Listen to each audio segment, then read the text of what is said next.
358, Chapter 39.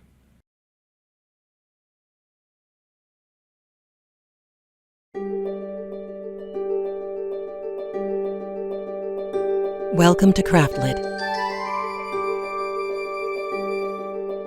the podcast for crafters who love books.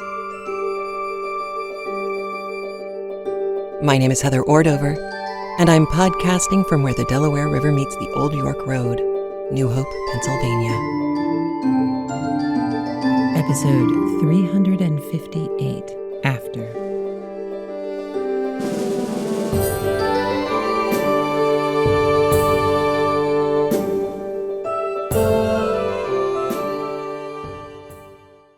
Well, hello. Welcome. I hope you had a marvelous week. I did.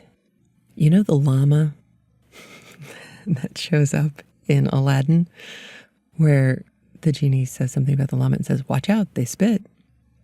Okay, that was an ad-lib. That and the I'm mythology, the I'm history. No, I'm mythology. The I'm mythology he came up with, but the llama thing, I actually remember everyone cracking up. Because talk about random facts that Robin Williams knew.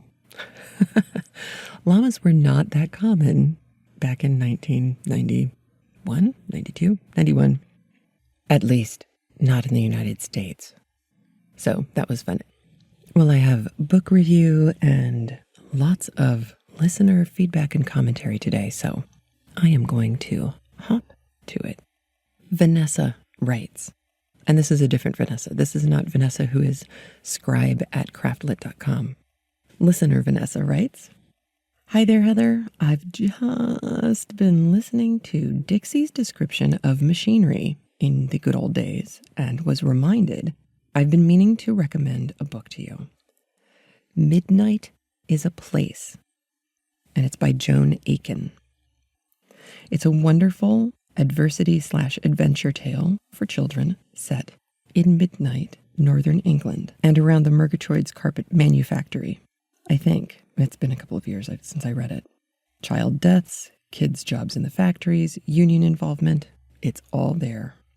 If I can get you interested in that book, Joan Aiken, who along with Alan Gardner, Susan Cooper, and Lloyd Alexander has to be one of my all-time favorite authors for that preteen age group, has a whole series based around 2 or 3 child protagonists and set in the reign of King James III, who is the father of our Bonnie Prince Charlie. That is to say, it's alternate history, very colorful, very dramatic, and adventures with many wolves, pirates, dastardly Hanoverian plotters, a length of tapestry that saves a duchess's life at least 4 times, and a pink whale. I highly recommend. Sadly, Midnight is a Place seems to be a standalone book. I hope you can dig this book and series up. Love the podcast. I rarely listen in real time because I hate having to wait. I suspect I haven't listened to the end of the last book for that reason. Take care, Vanessa."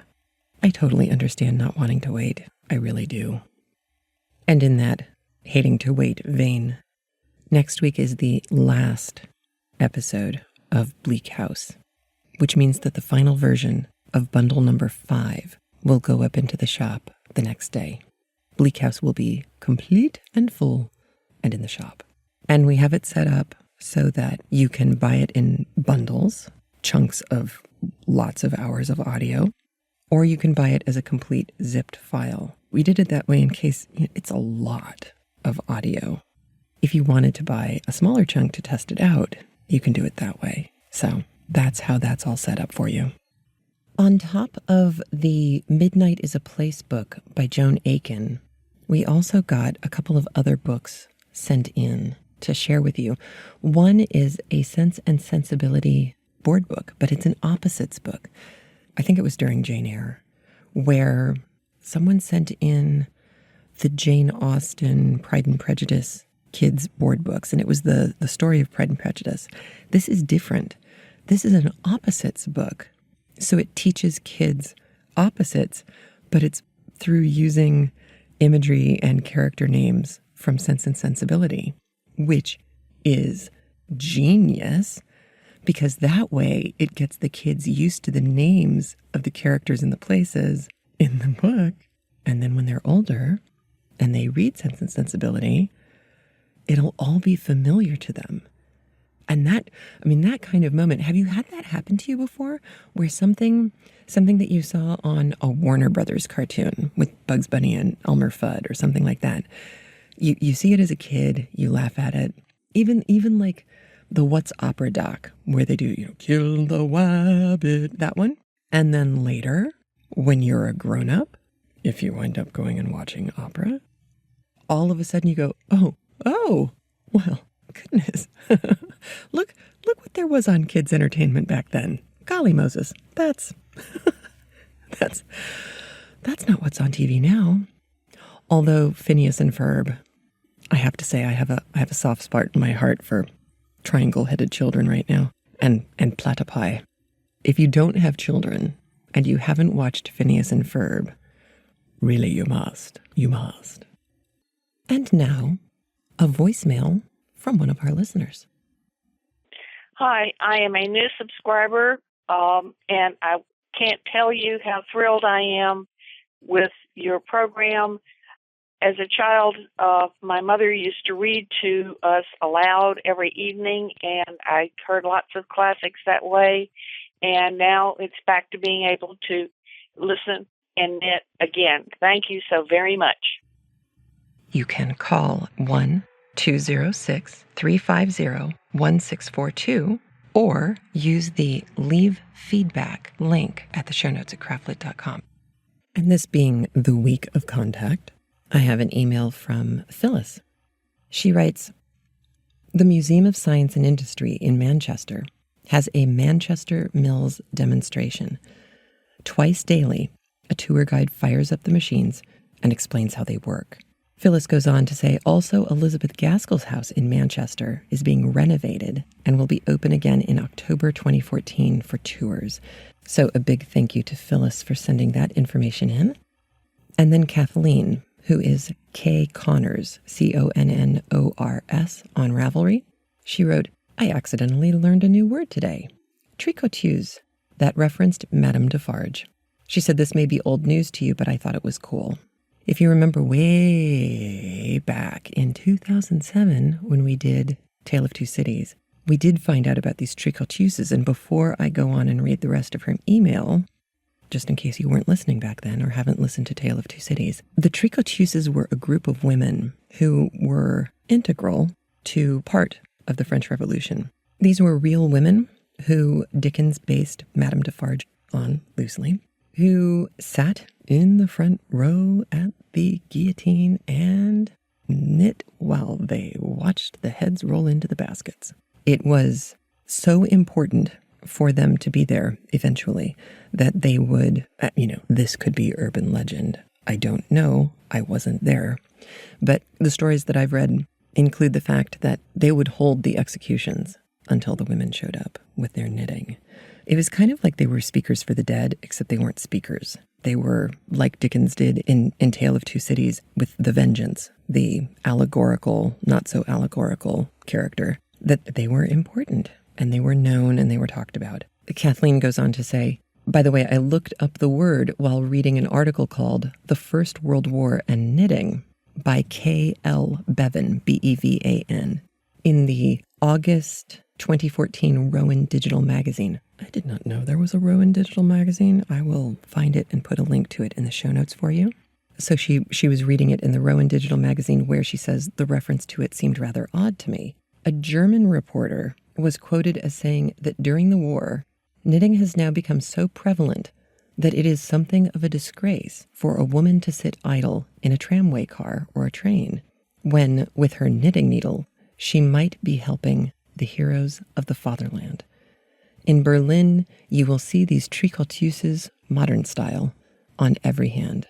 I agree. That is a little discomforting. No, I don't think that the German reporter perhaps knew the history of the term tricoteuses, which is unfortunate because really all it is French for knitters, or I guess it's gendered, so it would be knitting women.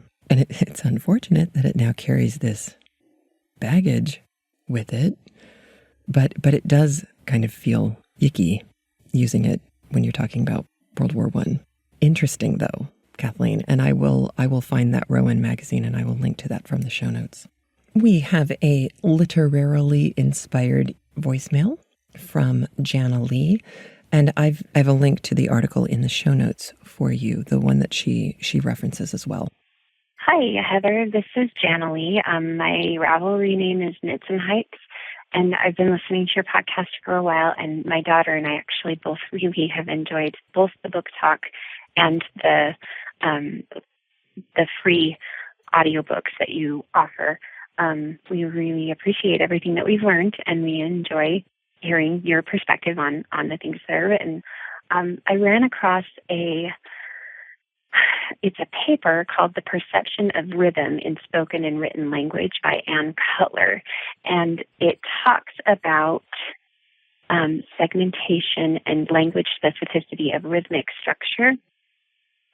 And the reason that it reminded, I thought about you when I was reading it because of the recent poetic interlude episode that you did. And I just want to read you part of this. I think you'll enjoy it. It goes, so they're talking about the perception of rhythm in spoken and written language. And she says, an important source of evidence, and few would dare impugn it, can be found in verse poetry, the metrical domain. So compare the English limerick, a form which thousands take up, with the haiku, a poetic form of note in Japanese. There are 5 lines in a limerick, and stress defines their makeup. The third and fourth are 2 stress lines. The others all are 3s. And analogously, haiku have their composition reckoned by the Mora computation in a manner iron cast, while the longest line in Moray, having 7, is the second. There are 5, and only 5 in both the first line and the last. Now, the entire document is not rhythm, or is not written in a rhythmic poetry like this, but quite a bit of it is, and it really tickled me, and I thought you might like to look at it, and maybe some of your other listeners would be interested in it as well. So again, that is called The Perception of Rhythm in Spoken and Written Language, and it's written by Ann Cutler. And I probably will just copy and paste the website to your CraftLit Ravelry group, if that's okay. Anyway, keep up the good work. I always enjoy hearing what you think about literature and about both in general and specific to the books that we're discussing. And I really, really appreciate the time that you put into that. It makes me so happy to listen.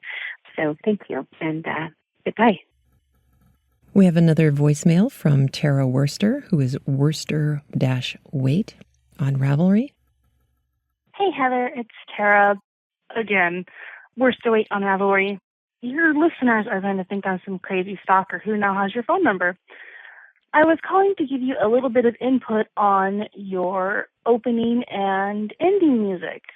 One, I have fallen in love with the ending music. It reminds me of my English 4 professor, and also it reminds me of weekends I used to spend down in Florida when I lived there. I would go to this open-air mall, and on Friday nights and Saturday nights, they have these amazing acoustic bands that would play anything, and I listened to the ending music, and I smile every time because it sounds amazing.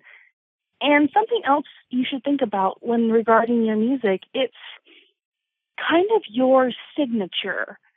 Yes, most podcasts have a short one or none at all, but yours is a longer one, and it's also a longer podcast. We've kind of grown used to hearing the Welcome to CraftLit that comes from you and your podcast, so that, yes, when we just blindly hit play on our audio device of choice, mine happens to be my cell phone, that, we know as soon as that music starts up, oh, I'm listening to CraftLit. What episode is this? You'll tell us. What book are we on again? Oh, we're on this book, and it's these chapters. Amazing. What have you been doing, Heather? Oh, that's what you've been doing. Fabulous. I think you should keep it. It's your signature, and it differentiates your podcast from Joe Schmo down the road, often who knows where. You should keep it. Vote 1 for keep. Bye, Heather. Have a great day. She's a little concerned that you'll think she's a stalker, but I loved what she had to say about the opening and closing. And thank you all who took that poll to let me know what you thought of the opening and the ending.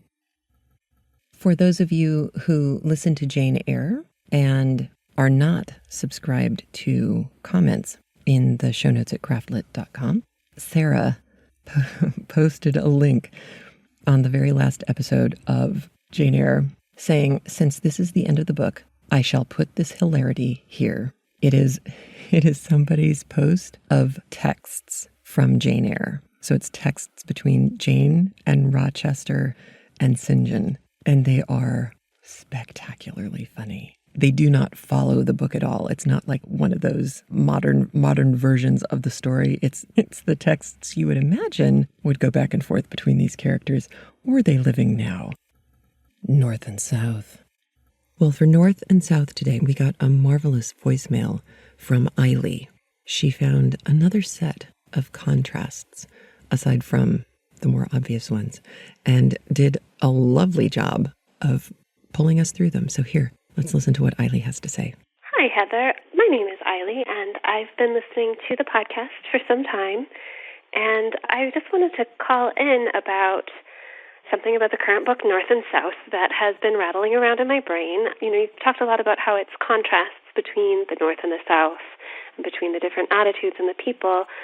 One that I don't think has been talked about a lot is the contrast between Margaret's father, Mr. Hale, and Bessie's father, Mr. Higgins.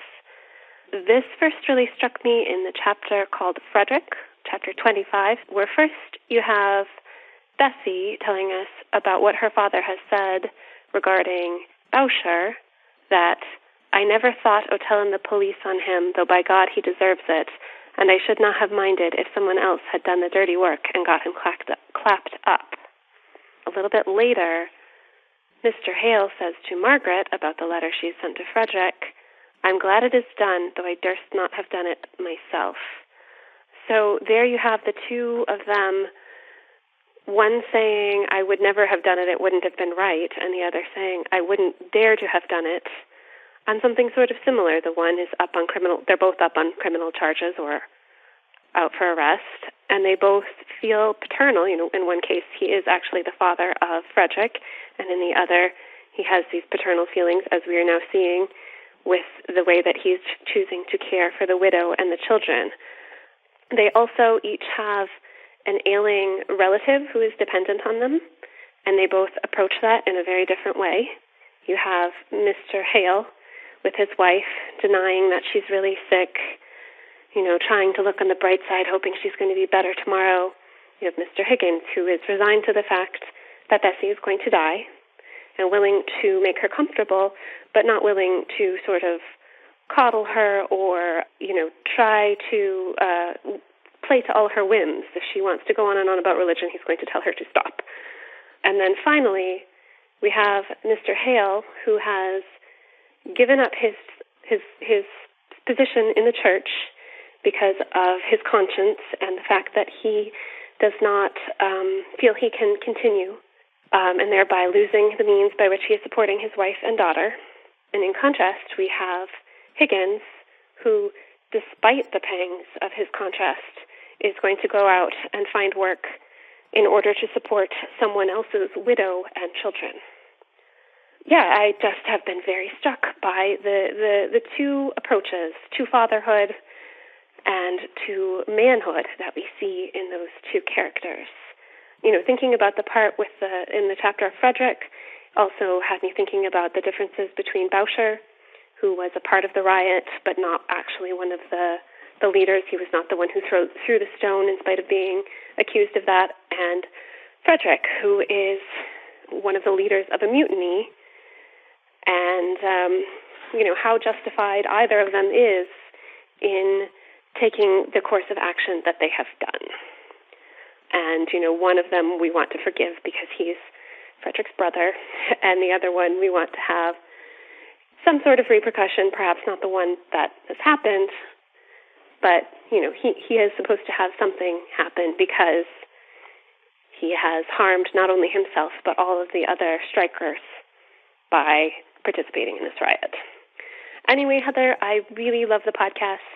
I really love that you have this line because it seems actually easier to call you and say it than it does to email it or put it in a comment. I look forward to listening to the next installment of North and South.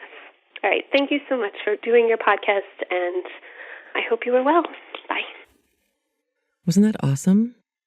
And I agree with you, Eiley. I think the phone number has made a huge difference. It is so much easier for people to either tap on the number or go to the show notes and find the number and call in. That's pretty awesome because you can call it in the middle of the night and it won't wake me up. I love that. 1-206-350-1642 or the leave feedback link at craftlit.com. But wasn't that spectacular? So yes. Okay. The other thing that I am realizing in the dichotomy between Hale and Higgins is I would much rather hang out with Higgins than with Hale. I don't know if that's how we were meant to feel, but it's certainly how I do feel. I've been wondering if part of the reason Gaskell did that was to fight generalized prejudices. Her readership was, at least in part, from people higher up the economic scale, and they may have had prejudices against people of Higgins' working class. And by showing him to be, in many ways, a better father and a better man, perhaps that was an attempt to give one to the home team in Manchester. I don't know. The Frederick Boucher dichotomy had not occurred to me, but you're absolutely right. And I think the parallels between them are so interesting because what Boucher does really drives me crazy. It's when people have the reasons for something explained to them, just like with Martin Luther King. Dr. King made it very clear, Gandhi made it very clear why violence was not going to be employed, what it would do to the cause if that was the direction that was taken. Everybody who was participating knew the cost of reacting in violence.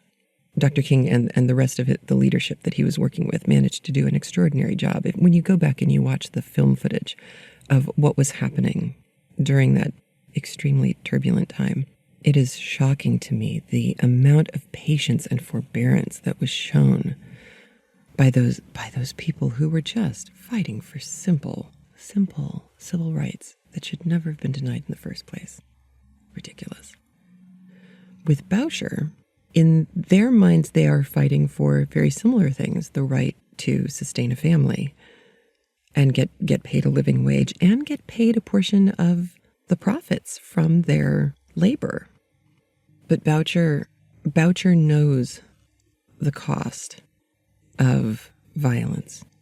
It has been explained, but he participates in it anyway.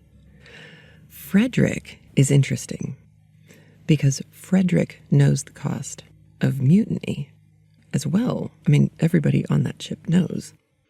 But there seems to be a lot more deliberation and forethought involved in Frederick's mutiny as opposed to what feels like a more visceral and kind of responsive reaction, where they're responding kind of in haste to being frustrated. I think knowing that the captain on the ship was running the risk of killing some of the younger boys on the ship, that probably had more to do with firing Frederick into action. Although Frederick certainly had his callous moments too when he was with Margaret. So, I don't know. But Eiley, thank you so much for sending that in. That was a really, really awesome voicemail. So, listener Maya writes in, and I think I pronounced that right, because her Ravelry ID is MAI-DAY on Ravelry, and her name is spelled MAIA. So I hope it's Maya instead of Maya. I'm not sure. Hello, I am new to CraftLit, having been told about it by a friend last Saturday. Since then, I have binge listened to all the North and South episodes to date. Oh, I'm glad to know that you're still vertical and capable of writing. I've loved audiobooks for a long time, but I find the added information really makes this a much fuller experience. I studied literature at school, but listening to this sort of analysis as an adult really makes a lot more sense than a lot of it did back then. Oh, I know exactly how you feel. I live in the north of England, in an area which has a very similar industrial heritage to Manchester, though being in Yorkshire rather than in Lancashire, we had woolen mills rather than cotton. The climate in Lancashire, being west of the Pennines and therefore damper, was better for cotton, and we have lots of sheep. Yay, I know, I've been there, you lucky thing. I am very lucky to be able to go to the Knit and Natter group at Armley Mills Museum every week. Okay, everyone, all at once. Hi, Maya. We're jealous. And she says that the museum is just a mile away from her house. She goes on to say, it was at one point the largest woolen mill in the world, and they still have working spinning machinery, which they run from time to time. She gave me a link, so I will put this in the show notes as well, from the leeds.gov.uk Museums and Galleries page. So that's very cool. And she is Mayday on Ravelry, spelled MAI-DAY. Fabulous information, no? I love that. Next, listener letter. We got an email from Trisha. She writes in, I listened to several chapters in a row today, so this comment may be on the wrong show. But in the chapter where Margaret is beating herself up for not having enough faith, it reminded me a lot of Jane Eyre, The Scarlet Letter, and even Little Women. In all of those books, there is a sense that God's approval relies on meeting inhuman standards of perfection. Each time I encounter that attitude in literature, it frustrates and saddens me. And I know exactly what you mean, Trisha. It's definitely one of those Victorian things, isn't it? I mean, it really does pop up all through this entire era, something that we did not see in, say, Pride and Prejudice. And that probably has something to do with the difference between Jane Austen and Elizabeth Gaskell, and certainly Charlotte Bronte. But it also must have something to do with the time and the morals of the time and all of the things that people think of when they think of the Victorian era. There must have also been so many odd pressures going on at the time because you had the Industrial Revolution pushing the direction of the culture in one way, where women were going into factories and working, which was new. And as we've seen over and over again throughout history, anytime women enter the workplace, there's always, and by workplace, I mean the formal workplace. We always work. Anytime women have entered the outside of home workforce, it's created some sort of trouble in the culture. It sent ripples through it. And I think one of the things that happens is women start to get judged more differently, oddly, certainly differently from men. And a lot of that, of course, is self-imposed because nobody messes women up more than women. But this was also, and we haven't talked about it as much in this book as we did in Jane Eyre, but this was also a time of great, I started to say rebellion, but it wasn't rebellion. It was the rise of the dissenters. It was people questioning and discussing and taking the issue of religion very seriously. And it's not that I don't think we take religion seriously now, or that they didn't take religion seriously during Jane Austen's time. But I think when things are in turmoil and when women's purview is the home, then you wind up with women feeling that they're supposed to be managing, I put that in quotation marks, everything a lot. I think it's easy for women to own that sense of unease and not discomfort, but, that topsy-turvy feeling where everything's not settled. It's unsettled and uncomfortable. And I think women tend to own that discomfort. Women tend to own that difficulty, those difficulties, and they tend to get blamed, and then they blame themselves too.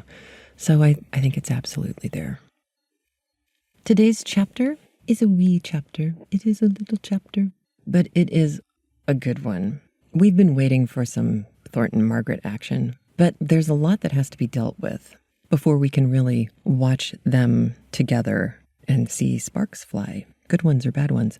Today's chapter does include some more self-flagellation, as Tricia was talking about, from Margaret. But today's self-flagellation has less to do with being faithless than to do with being in a real pickle, because she can't explain Frederick, to anyone. And that's difficult. I know I've mentioned it before that one of the things I find so interesting about books from this time is how frequently we come across somebody saying, "It's not my secret to tell." And Margaret is not only stuck in that sense, but she's also stuck in the, oh yeah, and her brother could get killed if the wrong person finds out or whatever. It's not a good thing. And I don't mean get killed. I mean be executed for mutiny. So she really is in a bit of a pickle.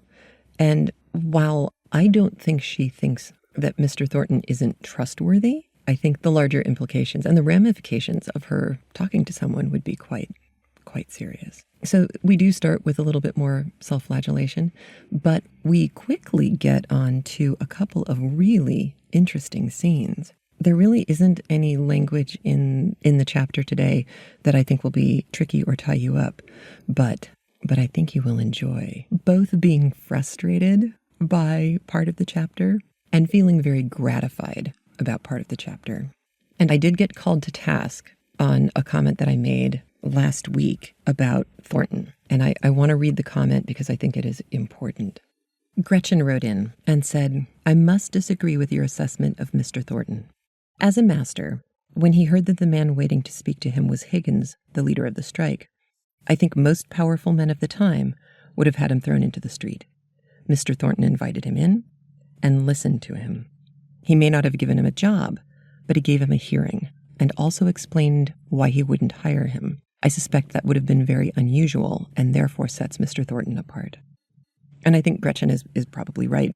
I mean, Thornton didn't invite Higgins into his home. It was his office where he was used to having workers in. But I imagine that this is very true, that he was certainly more civil than Hamper was. And that has set him apart all the way through the book, that he is not Hamper. And with that reminder of Thornton's good character, let's go have a look at Chapter 39, Volume 2, Chapter 14, Making Friends.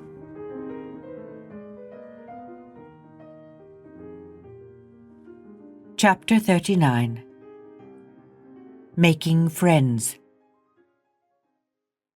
Nay, I have done. You get no more of me. And I am glad, yea, glad with all my heart, that thus, so clearly, I myself am free. Drayton.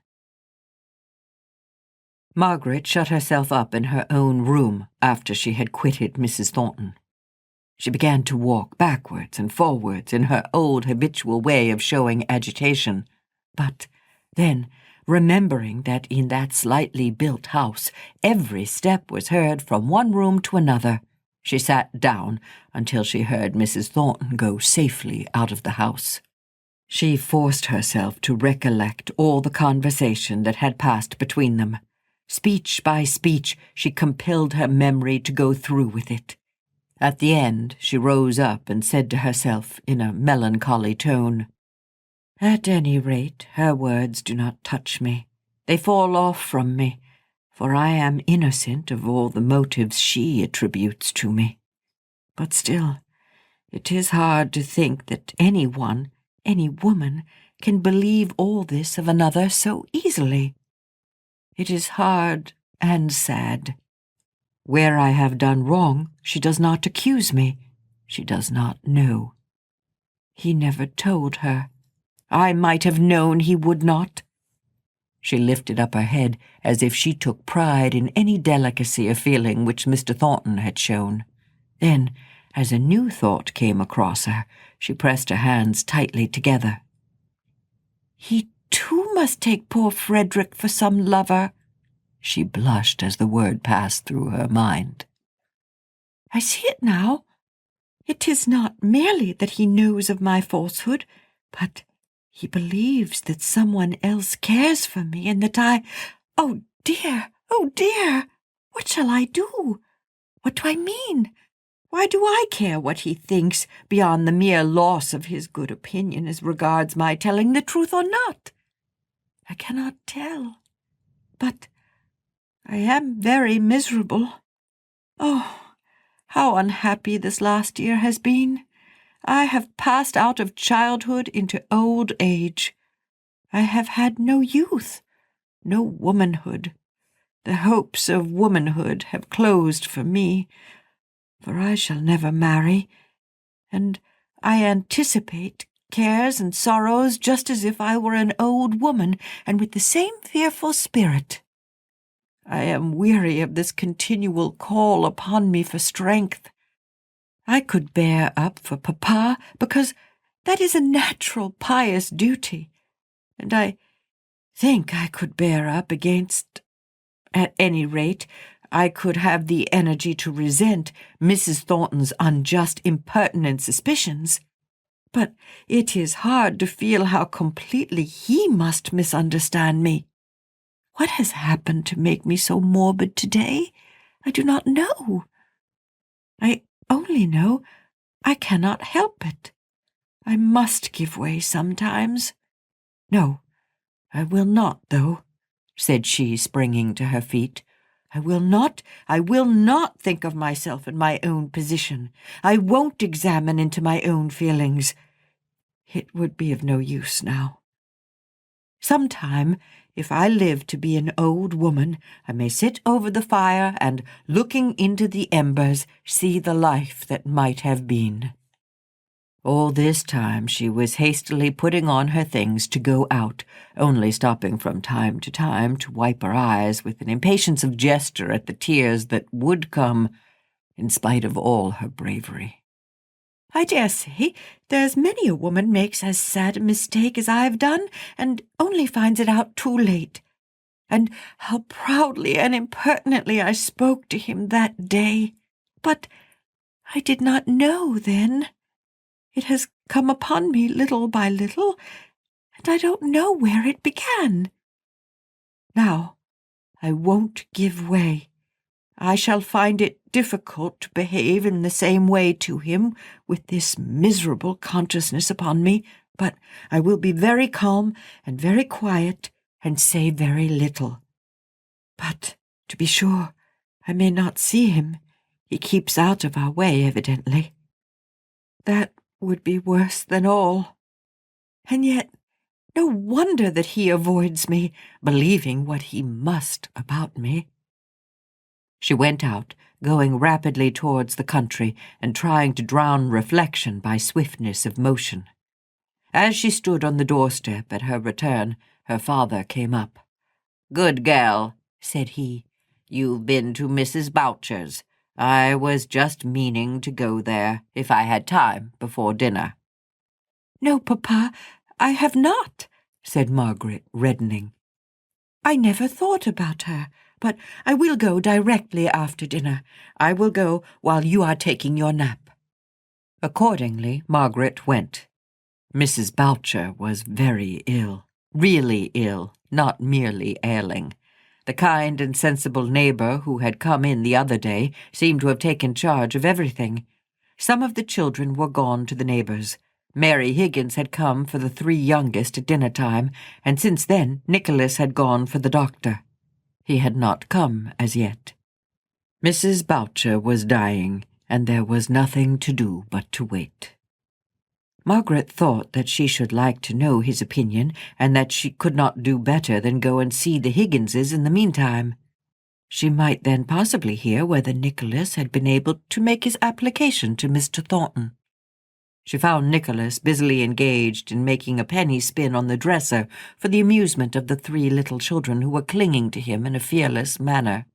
He, as well as they, was smiling at a good long spin, and Margaret thought that the happy look of interest in his occupation was a good sign. When the penny stopped spinning, little Johnny began to cry. "Come to me," said Margaret, taking him off the dresser and holding him in her arms. She held her watch to his ear while she asked Nicholas if he had seen Mr. Thornton. The look on his face changed instantly. "Aye," said he, I've seen and heard too much on him." "He refused you, then?" said Margaret sorrowfully. "To be sure, I knew he'd do it all along. It's no good expecting mercy at the hands of them masters. They're a stranger and a foreigner, and aren't likely to know their ways, but I knowed it." "I'm sorry I asked you. Was he angry? He did not speak to you as Hamper did he?" "He weren't over civil," said Nicholas, spinning the penny again, as much for his own amusement as for that of the children. "Never you fret. I'm only where I was. I'll go on tramp tomorrow. I gave him as good as I got. I telled him I'd not that good opinion on him that I'd a come a second time on myself. But you'd advised me for to come, and I were beholden to you." "You told him I sent you." "I dunno if I called by your name. I do not think I did. I said a woman who knew no better had advised me for to come and see if there was a soft place in his heart." "And he?" asked Margaret. "Said I were to tell you to mind your own business. That's the longest spin yet, my lads. And them civil words to what he used to me. But ne'er mind. We're but where we was, and I'll break stones on the road afore I let these little uns clem." Margaret put the struggling Johnny out of her arms, back into his former place on the dresser. "I am sorry I asked you to go to Mr. Thornton's. I am disappointed in him." There was a slight noise behind her. Both she and Nicholas turned round at the same moment, and there stood Mr. Thornton, with a look of displeased surprise upon his face. Obeying her swift impulse, Margaret passed out before him, saying not a word, only bowing low to hide the sudden paleness that she felt had come over her face. He bent equally low in return, and then closed the door after her. As she hurried to Mrs. Boucher's, she heard the clang, and it seemed to fill up the measure of her mortification. He, too, was annoyed to find her there. He had tenderness in his heart, a soft place, as Nicholas Higgins called it, but he had some pride in concealing it. He kept it very sacred and safe, and was jealous of every circumstance that tried to gain admission.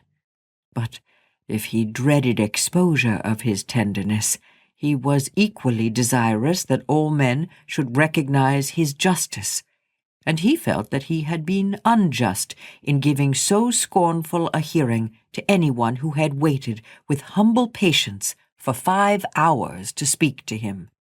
That the man had spoken saucily to him when he had the opportunity was nothing to Mr. Thornton. He rather liked him for it, and he was conscious of his own irritability of temper at the time, which probably made them both quits. It was the 5 hours of waiting that struck Mr. Thornton. He had not 5 hours to spare himself, but 1 hour, 2 hours of his hard, penetrating intellectual as well as bodily labor did he give up to going about collecting evidence as to the truth of Higgins' story, the nature of his character, the tenor of his life. He tried not to be, but was convinced that all that Higgins had said was true. And then the conviction went in as if by some spell, and touched the latent tenderness of his heart. The patience of the man, the simple generosity of the motive, for he had learnt about the quarrel between Boucher and Higgins, made him forget entirely the mere reasonings of justice and overleap them by a diviner instinct. He came to tell Higgins he would give him work, and he was more annoyed to find Margaret there than by hearing her last words, for then he understood that she was the woman who had urged Higgins to come to him, and he dreaded the admission of any thought of her as a motive to what he was doing solely because it was right. "So, that was the lady you spoke of as a woman," said he indignantly to Higgins. "You might have told me who she was. And then maybe you'd have spoken of her more civil than you did. You'd getten a mother who might have kept your tongue in check while you were talking a woman being at the root of all the plagues. Of course you told that to Miss Ale. In course I did. Leastways, I reckon I did. I telled her she weren't to meddle again in aught that concerned you. Whose children are those? Yours? Mr. Thornton had a pretty good notion whose they were, from what he had heard, but he felt awkward in turning the conversation round from this unpromising beginning. They're not mine, and they are mine. They are the children you spoke of to me this morning. When you said, replied Higgins, turning round with ill-smothered fierceness, that my story might be true or might not, but it were a very unlikely one. Master, I've not forgotten. Mr. Thornton was silent for a moment. Then he said, No more have I. I remember what I said. I spoke to you about those children in a way I had no business to do. I did not believe you. I could not have taken care of another man's children myself if he had acted towards me as I hear Boucher did towards you. But I know now that you spoke truth.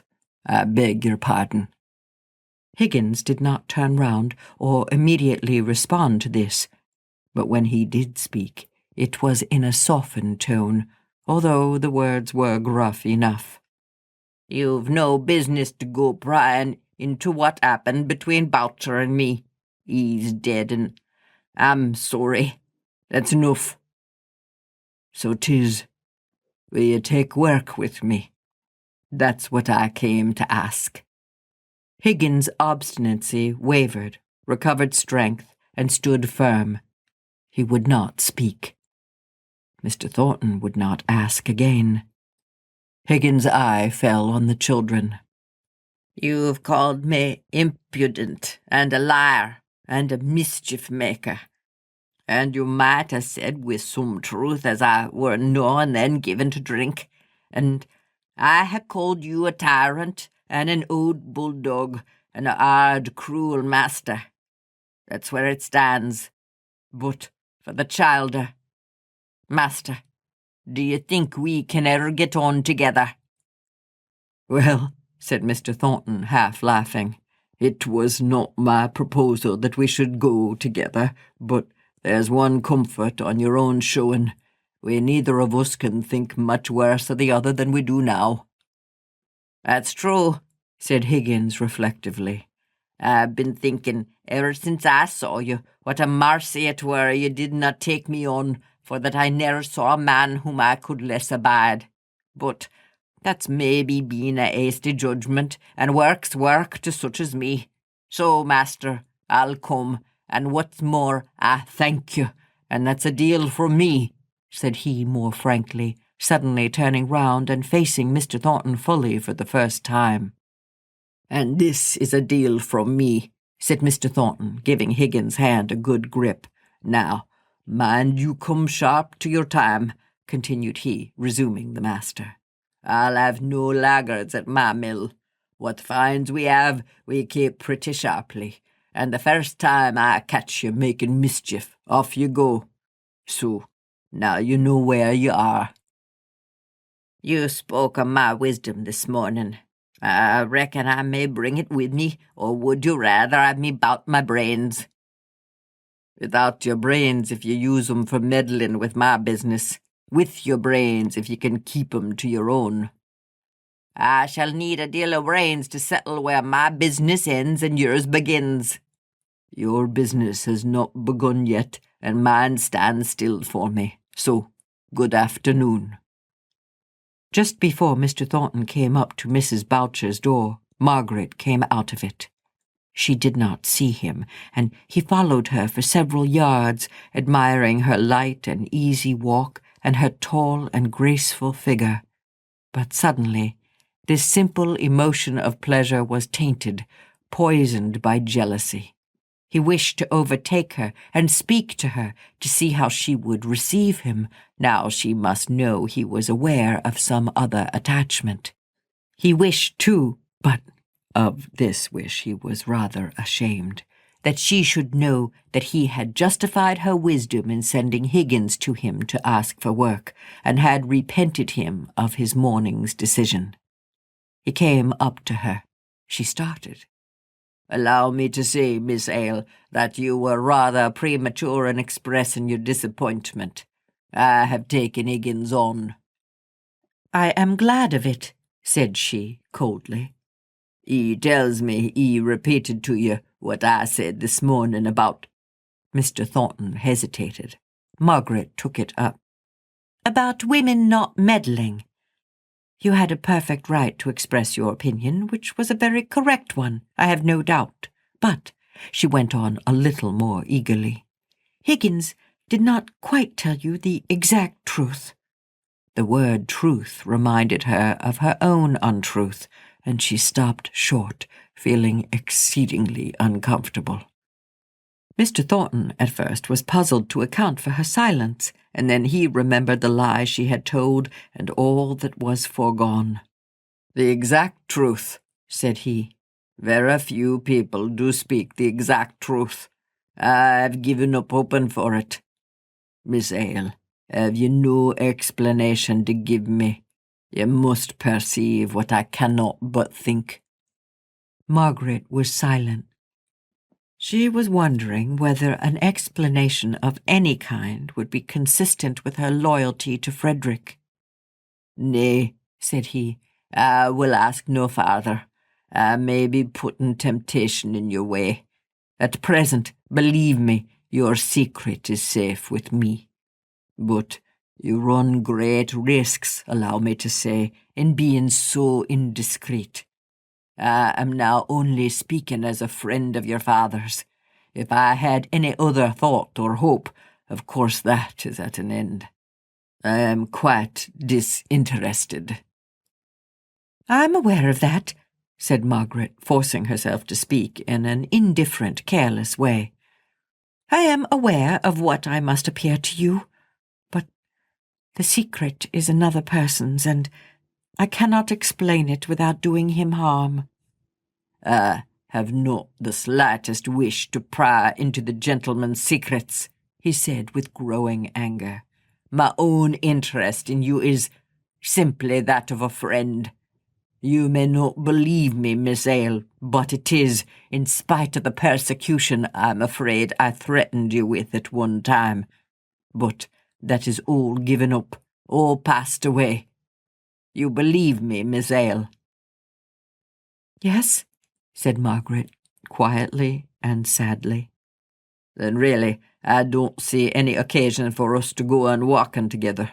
I thought perhaps you might have had something to say, but I see we are nothing to each other. If you're quite convinced that any foolish passion on my part is entirely over, I will wish you good afternoon." He walked off very hastily. "What can he mean?" thought Margaret. "What could he mean by speaking so, as if I were always thinking that he cared for me, when I know he does not? He cannot. His mother will have said all those cruel things about me to him. But I won't care for him.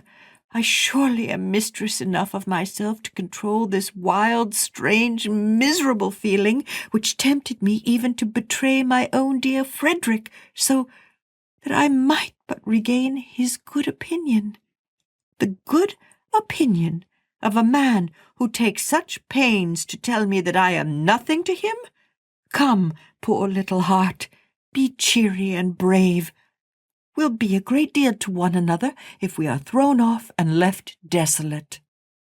Her father was almost startled by her merriment this afternoon. She talked incessantly and forced her natural humour to an unusual pitch, and if there was a tinge of bitterness in much of what she said, if her accounts of the old Harley Street set were a little sarcastic, her father could not bear to check her as he would have done at another time, for he was glad to see her shake off her cares. In the middle of the evening she was called down to speak to Mary Higgins, and when she came back, Mr. Hale imagined that he saw traces of tears on her cheeks. But that could not be, for she brought good news, that Higgins had got work at Mr. Thornton's mill. Her spirits were damped at any rate, and she found it very difficult to go on talking at all, much more in the wild way that she had done. For some days her spirits varied strangely, and her father was beginning to be anxious about her, when news arrived from 1 or 2 quarters that promised some change and variety for her. Mr. Hale received a letter from Mr. Bell, in which that gentleman volunteered a visit to them, and Mr. Hale imagined that the promised society of his old Oxford friend would give as agreeable a turn to Margaret's ideas as it did to his own. Margaret tried to take an interest in what pleased her father, but she was too languid to care about any Mr. Bell, even though he were 20 times her godfather.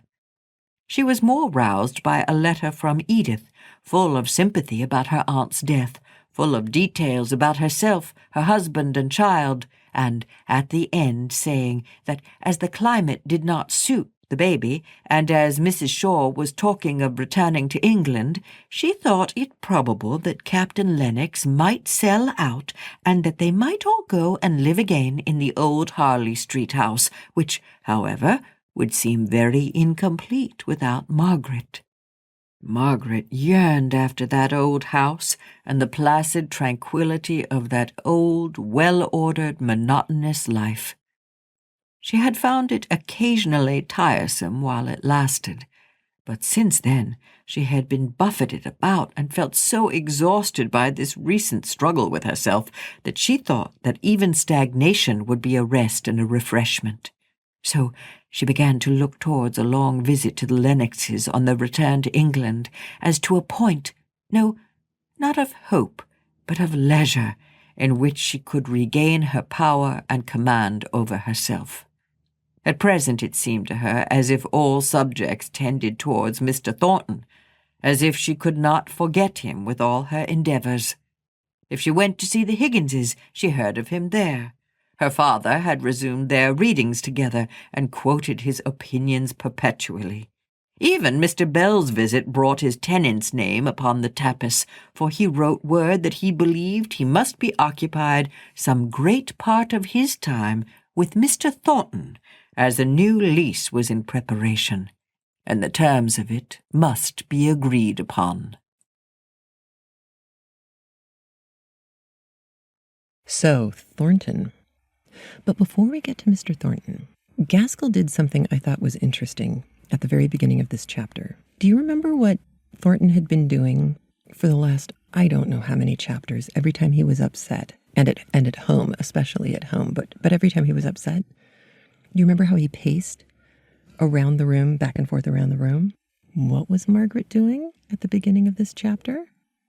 I know. It's almost like she and Thornton were made for each other. Yay! I thought that was a nice little touch from Gaskell.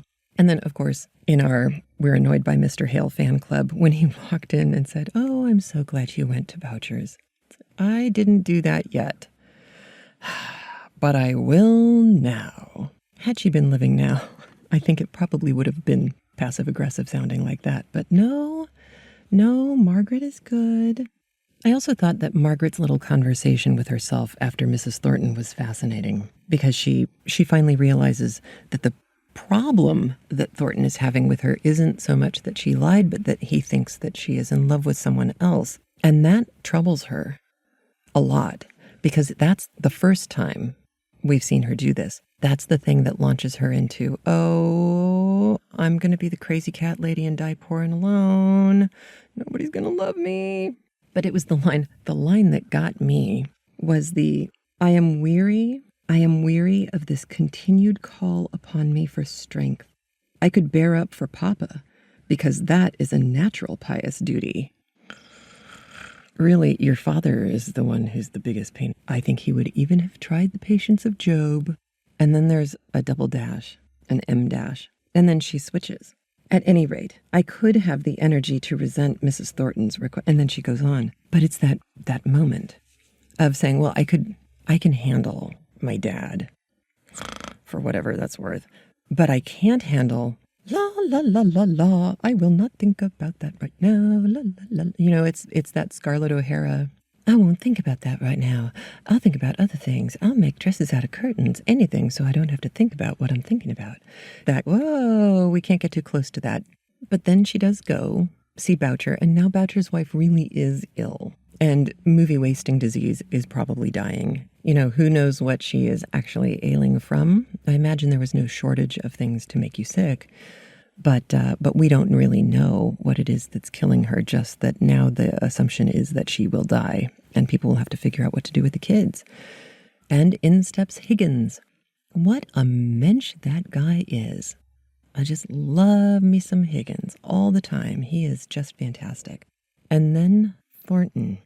Thornton and bad timing. Margaret saying, oh, I'm so disappointed in him. And then there he is listening, and he heard you say that. And I think it's time to leave. So she hoofs it out of there fast. And wasn't that scene between Thornton and Higgins marvelous? Wasn't it? I kept thinking, oh my gosh, this is the original bromance. If these guys just let each other know each other, you know, if they really got a chance to sit down and talk without prejudice, without any kind of cultural implications or overtones, these are two guys who would just have a ball hanging out and arguing about everything. But, you know, they can't go there. They can't go there yet. Now, they can't go there now, so it's good enough that Thornton has given Higgins a job. And Higgins, good for him for taking the job. That man has a lot of pride, and for him to say yes to this was probably a big deal. But I think he knows what a big deal it was for Thornton to come to him as well. We haven't seen Thornton go to any home of any of his other workers, but he came to Higgins. So that bodes well. And then the conversation with him and Margaret, of course, is another exercise in frustration for me. I just want to smack him around. Margaret wouldn't have to say much, I don't think, to get Thornton to understand that it is not the kind of secret that he is thinking it is, but that it truly is a matter of life and death. And she could even have said, look, I don't have a lover, but I can't explain to you what's going on. Not yet, not now, because someone's safety is at stake. But if she had said that, then there wouldn't have been a book, right? So much of conflict and crisis in fiction relies upon people not doing the smart thing that you know they should do. And I used to get really frustrated about that until I wrote a book and learned the hard way how many times you have to take the smart words out of your character's mouth and let them screw up. It's unpleasant to do that, especially when you have characters who you like. And I like Margaret. I like Thornton, and I like Higgins. They're kind of an awesome threesome. And on that ridiculous note, oh, wait, no, I almost forgot to tell you. Some of you have gone to South by Southwest to vote for CraftLit and Tara Swiger and Shannon Oakey and me. And I know that they are asking you to sign in, so you have to create an account. They are not spammy people. It's a big and reputable conference, and it would mean the world to me if you went and voted for us. The two conferences that we've applied to go speak at are the education one and the interactive one, and especially for CraftLit, both of them are so important. There are so many more restrictions being put onto teachers and so many budgets being slashed, and CraftLit gives teachers an opportunity to teach the hard books, because they can have the kids listen to the here's what happened part, and then the teachers can do the hard work of writing and getting the kids to analyze and synthesize and all that kind of stuff in class, which you don't get a chance to get to if you're spending your entire time just making sure the kids understand the book. But the teachers and the interactive education sources that are online can't give the teachers something like CraftLit if they don't know it exists. And I'm learning the hard way that one of the only ways to get the word out really is to go to places like this and speak and pass out cards and let people know that this is a resource and it's free.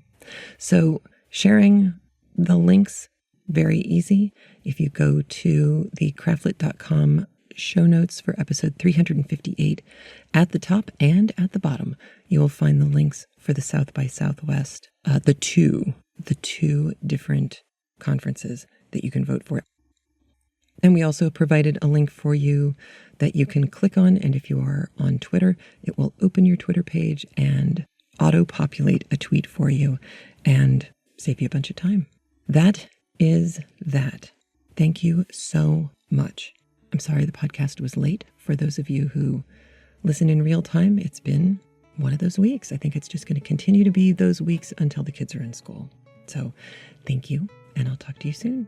Oh, and don't forget, 1-206-350-1642, or at the craftlit.com show notes page, you will see a little tab in the upper right-hand side that says Leave Feedback.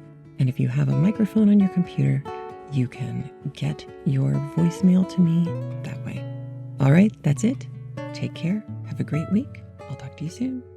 Bye. 359, Chapter 40. Book Talk begins at...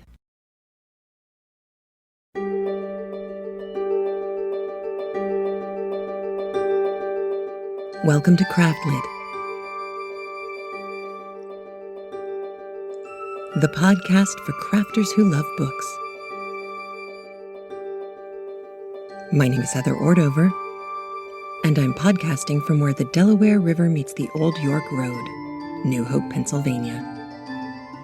Episode 359, Confuzzled.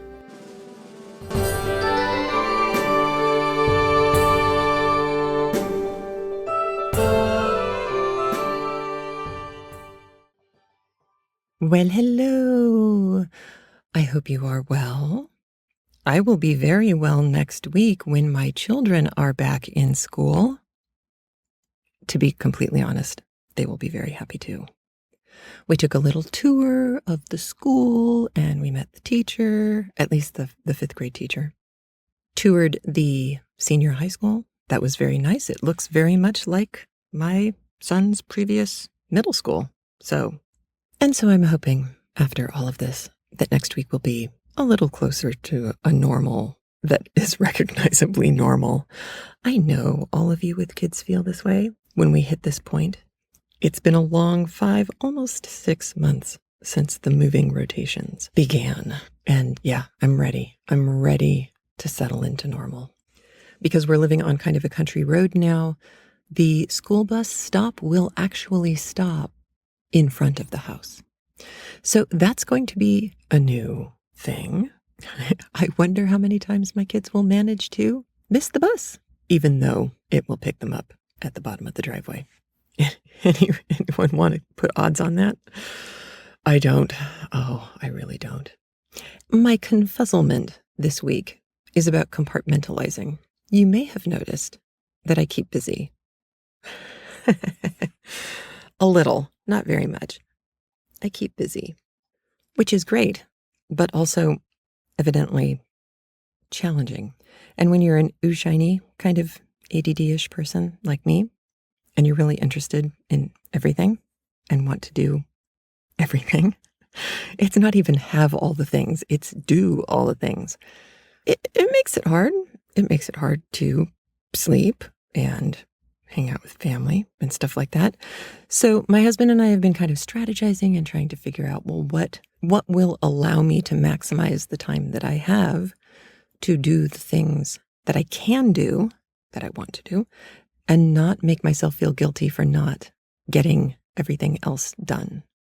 It's horrible when you can't cross anything off on your to-do list because you haven't finished anything. Mostly due to the fact that everything that you're trying to do takes weeks and weeks and months and sometimes even a year. And so it's hard to cross it off of your list every day. And so we've been trying to figure stuff out. But it is confusing because right now things are so busy that I haven't had time to sit down and really kind of just chill and think through stuff. So it's been a week of confuzzlement, but a good one. And at the end of today's episode, I will explain the best part of why this week is both confuzzled and also very exciting. And very exciting in a way that could be a lot of fun for you as well. And north and south, We have one more listener voicemail, and this one is on North and South. So I'm going to go ahead and start our book talk off with her phone call. Hi, Heather. My name is Danielle, and I just got done listening to the latest episode of CraftLit, and I know you said that was a frustrating chapter for you, but I absolutely loved it. I really admired the parallelism in that chapter. The Margaret sending Higgins, who is unwilling to go talk to Thornton, while Mr. Thornton sends his mother, who's perfectly unwilling to go speak with Margaret. Both of them do that out of a sense of duty that they've promised someone, and then being treated in very similar ways. Margaret was trying to get Higgins to appeal to Thornton's higher self, as Thornton was doing the same, trying to appeal to Margaret's higher self. I just found that very fascinating, and the fact that both people left without accomplishing what the sender had wanted. And both knew they weren't going to get that. Anyway, I just thought that was really, really fascinating and really enjoyed that aspect. Thanks again for this podcast. Take care. I thought Danielle did an excellent job of summing up those bits of chapter 38. I also think, I've been trying to remember, I did not go back to listen, but I think some of my frustration with that chapter was that I wanted things to work out better. I wanted Higgins and Thornton to go off and have a beer because they're both such marvelous characters. But you're right. I mean, it's the tension. It's that dichotomy. We've had dualities all the way through. As the voicemail we got last week was talking about, even Frederick and Bouscher. There are all kinds of parallels between different pairs of characters that are becoming more and more clear the further we get into the book, or the closer we get to the end. We're closer to the end now than we are at the beginning. We have, I think it's 12 chapters left. Some of them are fairly sizable and some of them are pretty short, and I'll bundle those. But today's chapter is definitely an interesting one. It's been a long time since we've had a chapter like this. There are many different layers to it and different chunks of things, different kinds of text and subtext that were getting thrown at us. Because at the very end of last chapter, chapter 39, we were told that Mr. Bell was coming for a visit. And if you recall, Mr. Bell is Mr. Hale's friend from Oxford, who's quite well-to-do, but who was born in Milton. So he actually owns the property that Thornton is leasing for his factory. So there's this interesting little triangle there going on between the Hale family, Mr. Bell, and Mr. Thornton. Now, Mr. Bell is a fun character because he likes to have fun. He reminds me of one of my husband's uncles, who is passed on, but who used to love giving everyone a hard time. And when my husband was young, he was terrified of this man. But as an adult, and I only ever knew him from a position of being an adult, I loved this. He was so much fun because he would argue that the sky was purple. And when he finally got you to turn around and say, yes, my God, you're right, the sky is purple, he would go, it's looking blue to me today. But it was fun. It was always fun. And Mr. Bell doesn't go so far as to argue that the sky is purple, but he does like to nudge and kind of go after you. And to him, it's all in good fun. And if you're in the right mood, I'm sure it would be all in good fun. But if you're in the wrong mood, I don't know. Have you ever been in one of those situations where someone is trying to cheer you up and it just makes you want to spit because you don't want to be cheered up right now? We might have a character doing a little bit of that in today's chapter. But because we get two Oxford men together, we also are going to get a ton of obscure, weird references. The first, you will hear a line that when he wakened, he felt hardly able to separate the una from the duessa. All right, so those of you who have read Spenser's Fairy Queen, book 1, you may recall that there are contrasted women. There are women whose images are put juxtaposed against each other, and they're allegories. Una, who is, not surprisingly, indivisible, Una, represents truth, and duessa, you can see where this is going, duality is the false side of things. So you've got truth and you've got falseness. And in Spenser's poem, The Fairy Queen, the Duessa appears to the Red Cross Knight in the image of Una and deceives him. So not being able to tell the Una from the Duessa would be somebody's potentially conning you. You'll hear a reference to a Kilkenny cat's tail, Tail. This is actually a reference to an old Irish tale, Tale, that's about two cats from Kilkenny, Ireland, who fought until their tails and claws were all that was left of them. So that's where that comes from. Not that cats would ever behave like that. Not the lolcats. You will hear the term Oxonian that refers to Oxford University. And during the Victorian era, Oxford was kind of maligned as being medieval, which I think the people at Oxford said, cool, good, awesome, that's us. Wear it with pride. A home question would be something that was personal, a question that shouldn't be asked out here in public. That's something for home. One of the characters today will say, you would like the heptarchy back again then.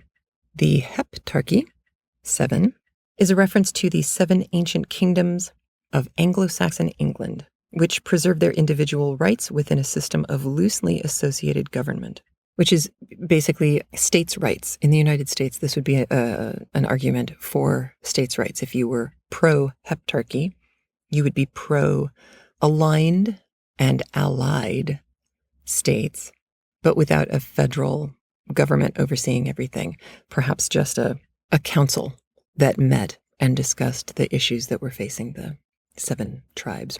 But being pro-heptarchy would be anti-federal government, or a strong federal government anyway.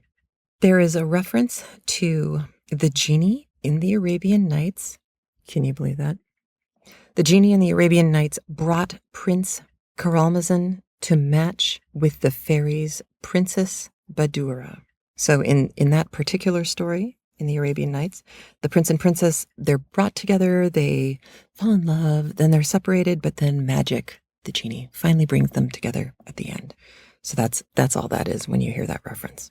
Now there's one reference here that is so Oxfordian that I actually groaned when I read it.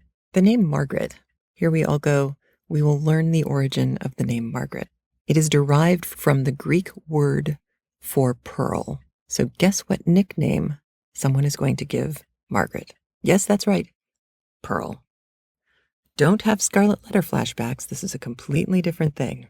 The slang term a craddy, Craddy, is just another word for a puzzle. We have one more letter that I wanted to read to you. This is a reading letter, not a voicemail. Kate writes on post 346, so this is back a ways. Hi, Heather. I've just got this far in my catch-up, and one thing I don't think has been addressed so far is Margaret's naivete. It's her second proposal, and she still hasn't gotten around to the idea that any man might be interested in her as a marriage partner rather than just as a friend. I don't remember the name of Edith's brother-in-law. I think she means Henry Lennox. But Margaret similarly thought he was basically mocking her and wished he wouldn't. This reminds me of myself at 12, when boys in my year at school started asking me out, and I was convinced they were precisely making fun of me, and I rejected them all starkly. It didn't help that some of them had been bullying me in my primary school year the year before. I was never approached again by anyone in my secondary school. No grade loss. And was still getting used to the idea, because it had been almost entirely on hold, in my first year at university. So perhaps I'm reading myself far too much into Margaret, but I do think that for whatever reason, Margaret doesn't see herself as marriage material, and therefore can't respond other than defensively, which is perceived of as haughtily, to either of the men who approach her, because she doesn't know how to deal with them otherwise. Her actual feelings about them as men are kind of irrelevant, except as part of her self-rationalizations. I thought that was a really interesting post, and I think you are going to find it really interesting today to have that connected to today's chapters. Well, we have lots to get to. Lots happens in this chapter, and I don't want to hold you back from any of it. So, with all of that preparation under our belts, let's go listen to Chapter 40 of North and South by Elizabeth Gaskell.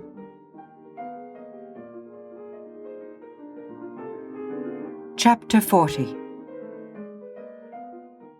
Out of Tune. I have no wrong where I can claim no right, nor taken me from where I have nothing had. Yet of my woe I cannot so be quite. Namely, since that another may be glad, with that thus in sorrow makes me sad. Wyatt. Margaret had not expected much pleasure to herself from Mr. Bell's visit. She had only looked forward to it on her father's account, but when her godfather came, she at once fell into the most natural position of friendship in the world. He said she had no merit in being what she was, a girl so entirely after his own heart. It was an hereditary power which she had, to walk in and take possession of his regard, while she, in reply, gave him much credit for being so fresh and young under his fellow's cap and gown. Fresh and young in warmth and kindness, I mean. I'm afraid I must own that I think your opinions are the oldest and mustiest I have met with this long time. Hear this daughter of yours, Hale. Her residence in Milton has quite corrupted her. She's a Democrat, a Red Republican, a member of the Peace Society, a socialist.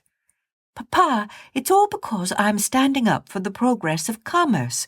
Mr. Bell would have had it keep still at exchanging wild beast skins for acorns. No, I'd dig the ground and grow potatoes, and I'd shave the wild beast skins and make the wool into broadcloth. Don't exaggerate, missy. But I'm tired of this bustle. Everybody rushing over everybody in their hurry to get rich. It is not everyone who can sit comfortably in a set of college rooms and let his riches grow without any exertion of his own. No doubt there is many a man here who would be thankful if his property would increase as yours has done without his taking any trouble about it, said Mr. Hale. I don't believe they would. It's the bustle and the struggle they like. As for sitting still and learning from the past or shaping out the future by faithful work done in a prophetic spirit, why, pooh, I don't believe there's a man in Milton who knows how to sit still, and it is a great art. Milton people, I suspect, think Oxford men don't know how to move. It would be a very good thing if they mixed a little more. It might be good for the Miltoners. Many things might be good for them which would be very disagreeable for other people. Are you not a Milton man yourself? Asked Margaret. I should have thought you would have been proud of your town. I confess I don't see what there is to be proud of. If you'll only come to Oxford, Margaret, I will show you a place to glory in. Well, said Mr. Hale, Mr. Thornton is coming to drink tea with us tonight, and he is as proud of Milton as you of Oxford. You two must try and make each other a little more liberal-minded. I don't want to be more liberal-minded, thank you, said Mr. Bell. Is Mr. Thornton coming to tea, Papa? Asked Margaret in a low voice. Either to tea or soon after, he could not tell. He told us not to wait. Mr. Thornton had determined that he would make no inquiry of his mother as to how far she had put her project into execution of speaking to Margaret about the impropriety of her conduct. He felt pretty sure that, if this interview took place, his mother's account of what passed at it would only annoy and chagrin him, though he would all the time be aware of the colouring which it received by passing through her mind. He shrank from hearing Margaret's very name mentioned. While he blamed her, while he was jealous of her, while he renounced her, he loved her sorely in spite of himself. He dreamt of her. He dreamt she came dancing towards him with outspread arms and with a lightness and gaiety which made him loathe her, even while it allured him. But the impression of this figure of Margaret, with all Margaret's character taken out of it, as completely as if some evil spirit had got possession of her form, was so deeply stamped upon his imagination that when he wakened he felt hardly able to separate the Una from the Duessa, and the dislike he had to the latter seemed to envelop and disfigure the former. Yet he was too proud to acknowledge his weakness by avoiding the sight of her. He would neither seek an opportunity of being in her company nor avoid it. To convince himself of his power of self-control, he lingered over every piece of business this afternoon. He forced every movement into unnatural slowness and deliberation, and it was, consequently, past 8 o'clock before he reached Mr. Hale's. Then there were business arrangements to be transacted in the study with Mr. Bell, and the latter kept on sitting over the fire and talking wearily long after all business was transacted and when they might just as well have gone upstairs. But Mr. Thornton would not say a word about moving their quarters. He chafed and thought Mr. Bell a most prosy companion, while Mr. Bell returned the compliment in secret by considering Mr. Thornton about as brusque and curt a fellow as he had ever met with, and terribly gone off both in intelligence and manner. At last some slight noise in the room above suggested the desirableness of moving there. They found Margaret with a letter open before her, eagerly discussing its contents with her father.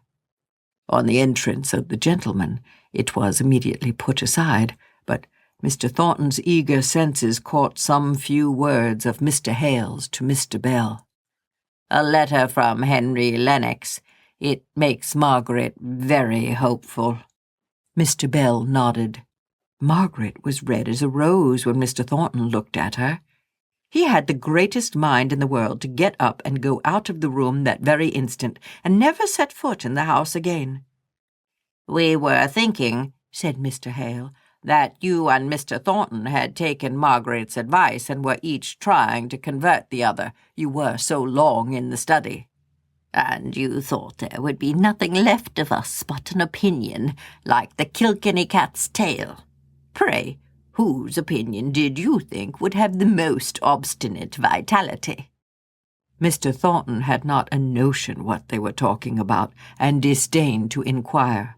Mr. Hale politely enlightened him. "Mr. Thornton, we were accusing Mr. Bell this morning of a kind of Oxonian medieval bigotry against his native town, and we, Margaret, I believe, suggested that it would do him good to associate a little with Milton manufacturers." "I beg your pardon. Margaret thought it would do the Milton manufacturers good to associate a little more with Oxford men. Now, wasn't it so, Margaret?" "I believe I thought it would do both good to see a little more of the other. I did not know it was my idea any more than Papa's." "And so you see, Mr. Thornton, we ought to have been improving each other downstairs, instead of talking over vanished families of Smiths and Harrisons. However, I am willing to do my part now. I wonder when you Milton men intend to live.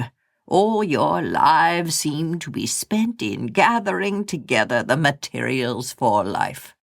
"By living, I suppose you mean enjoyment?" "Yes, enjoyment. I don't specify of what, because I trust we should both consider mere pleasure as very poor enjoyment." "I would rather have the nature of the enjoyment defined." "Well, enjoyment of leisure, enjoyment of the power and influence which money gives. You are all striving for money. What do you want it for?" Mr. Thornton was silent. Then he said, "I really don't know, but Money is not what I strive for. What then? It is a home question. I shall have to lay myself open to such a catechist, and I am not sure that I am prepared to do it. No, said Mr. Hale. Don't let us be personal in our catechism. You are neither of you representative men. You are each of you too individual for that. I am not sure whether to consider that as a compliment or not.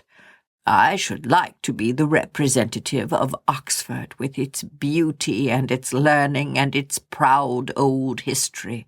What do you say, Margaret? Ought I to be flattered? I don't know Oxford, but there is a difference between being the representative of a city and the representative man of its inhabitants. Very true, Miss Margaret. Now I remember. You were against me this morning, and were quite Miltonian and manufacturing in your preferences. Margaret saw the quick glance of surprise that Mr. Thornton gave her, and she was annoyed at the construction which he might put on this speech of Mr. Bell's. Mr. Bell went on. I wish I could show you our High Street, our Radcliffe Square. I am leaving out our colleges, just as I give Mr. Thornton leave to omit his factories in speaking of the charms of Milton. I have a right to abuse my birthplace. Remember, I am a Milton man. Mr. Thornton was annoyed more than he ought to have been at all that Mr. Bell was saying. He was not in a mood for joking. At another time he could have enjoyed Mr. Bell's half-testy condemnation of a town where the life was so at variance with every habit he had formed, but now he was galled enough to attempt to defend what was never meant to be seriously attacked. I don't set up Milton as a model of a town. Not in architecture? Slyly asked Mr. Bell. No, we've been too busy to attend to mere outward appearances. Don't say mere outward appearances, said Mr. Hale gently. They impress us all from childhood upward, every day of our life. Wait a little while, said Mr. Thornton. Remember, we are of a different race from the Greeks, to whom beauty was everything, and to whom Mr. Bell might speak of a life of leisure and serene enjoyment, much of which entered in through their outward senses. I don't mean to despise them any more than I would ape them, but I belong to Teutonic blood. It is a little mingled in this part of England to what it is in others. We retain much of their language, we retain more of their spirit. We do not look upon life as a time for enjoyment, but as a time for action and exertion. Our glory and our beauty arise out of our inward strength, which makes us victorious over material resistance and over greater difficulties still. We are Teutonic up here in Darkshire in another way. We hate to have laws made for us at a distance. We wish people would allow us to write ourselves instead of continually meddling with their imperfect legislation. We stand up for self-government and oppose centralization. In short, you would like the heptarchy back again. Well, at any rate, I revoke what I said this morning, that you Milton people did not reverence the past. You are regular worshippers of Thor. If we do not reverence the past as you do in Oxford, it is because we want something which can apply to the present more directly. It is fine when the study of the past leads to a prophecy of the future, but to men groping in new circumstances, it would be finer if the words of experience could direct us how to act in what concerns us most intimately and immediately, which is full of difficulties that must be encountered, and upon the mode in which they are met and conquered, not merely pushed aside for the time, depends our future. Out of the wisdom of the past, help us over the present. But no, People can speak of utopia much more easily than of the next day's duty, and yet, when that duty is all done by others who's so ready to cry, "Fie for shame." And all this time, I don't see what you are talking about. Would you Milton men condescend to send up your today's difficulty to Oxford? You have not tried us yet. Mr. Thornton laughed outright at this. I believe I was talking with reference to a good deal that has been troubling us of late. I was thinking of the strikes we have gone through, which are troublesome and injurious things enough, as I'm finding to my cost. And yet this last strike, under which I am smarting, has been respectable. A respectable strike, said Mr. Bell. That sounds as if you were far gone in the worship of Thor. Margaret felt rather than saw that Mr. Thornton was chagrined by the repeated turning into jest of what he was feeling as very serious. She tried to change the conversation from a subject about which one party cared little, while to the other it was deeply, because personally, interesting. She forced herself to say something. Edith says she finds the printed calicoes in Corfu better and cheaper than in London. Does she? Said her father. I think that must be one of Edith's exaggerations. Are you sure of it, Margaret? I am sure she says so, Papa. Then I am sure of the fact, said Mr. Bell. Margaret, I go so far in my idea of your truthfulness that it shall cover your cousin's character. I don't believe a cousin of yours could exaggerate. Is Miss Ailes so remarkable for truth? Said Mr. Thornton bitterly. The moment he had done so, he could have bitten his tongue out. What was he, and why should he stab her with her shame in this way?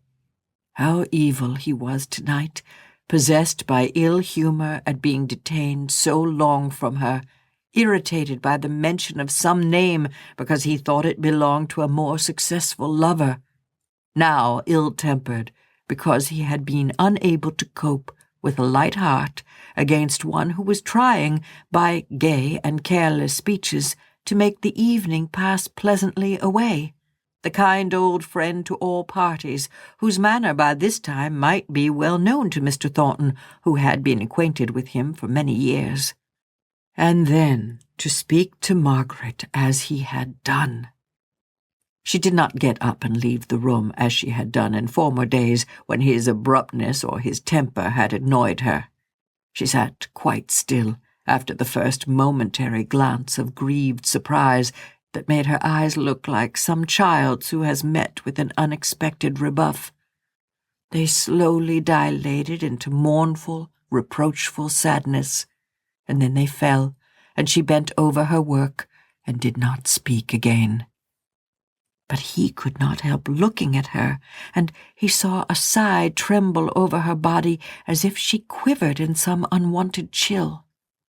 He felt as the mother would have done in the midst of her rocking it and rating it, had she been called away before her slow, confiding smile, implying perfect trust in mother's love, had proved the renewing of its love. He gave short, sharp answers. He was uneasy and cross, unable to discern between jest and earnest, anxious only for a look, a word of hers, before which to prostrate himself in penitent humility. But she neither looked nor spoke. Her round taper fingers flew in and out of her sewing as steadily and swiftly as if that were the business of her life. She could not care for him, he thought, or else the passionate fervor of his wish would have forced her to raise those eyes, if but for an instant, to read the late repentance in his. He could have struck her before he left, in order that by some strange overt act of rudeness he might earn the privilege of telling her the remorse that gnawed at his heart. It was well that the long walk in the open air wound up this evening for him. It sobered him back into grave resolution that henceforth he would see as little of her as possible, since the very sight of that face and form, the very sounds of that voice, like the soft winds of pure melody, had such power to move him from his balance. Well, he had known what love was, a sharp pang, a fierce experience, in the midst of whose flames he was struggling. But through that furnace he would fight his way out into the serenity of middle age, all the richer and more human for having known this great passion. When he had somewhat abruptly left the room, Margaret rose from her seat and began silently to fold up her work. The long seams were heavy and had an unusual weight for her languid arms. The round lines in her face took a lengthened, straighter form, and her whole appearance was that of one who had gone through a day of great fatigue. As the three prepared for bed, Mr. Bell muttered forth a little condemnation of Mr. Thornton. "I never saw a fellow so spoilt by success. He can't bear a word, a jest of any kind. Everything seems to touch on the soreness of his high dignity. Formerly he was as simple and noble as the open day. You could not offend him because he had no vanity." "He is not vain now," said Margaret, turning round from the table and speaking with quiet distinctness. "Tonight he has not been like himself. Something must have annoyed him before he came here." Mr. Bell gave her one of his sharp glances from above his spectacles. She stood it quite calmly, but after she had left the room he suddenly asked, "Hale, did it ever strike you that Thornton and your daughter have what the French call a tendresse for each other?"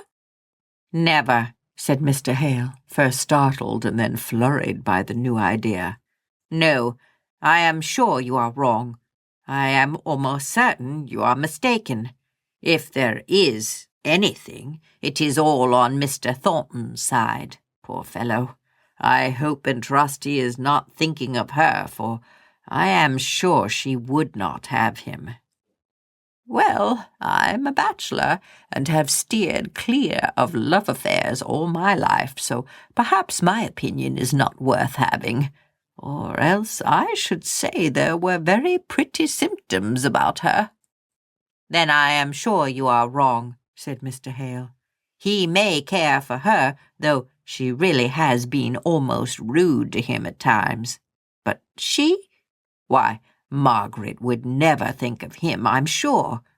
Such a thing has never entered her head.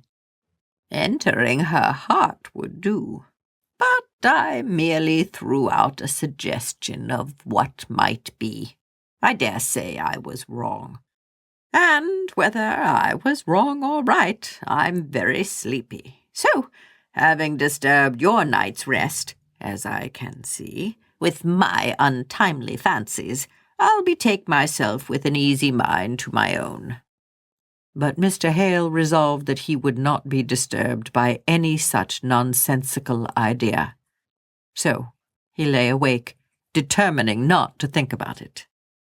Mr. Bell took his leave the next day, bidding Margaret look to him as one who had a right to help and protect her in all her troubles of whatever nature they might be. To Mr. Hale he said, "That Margaret of yours has gone deep into my heart. Take care of her, for she is a very precious creature, a great deal too good for Milton. Only fit for Oxford, in fact.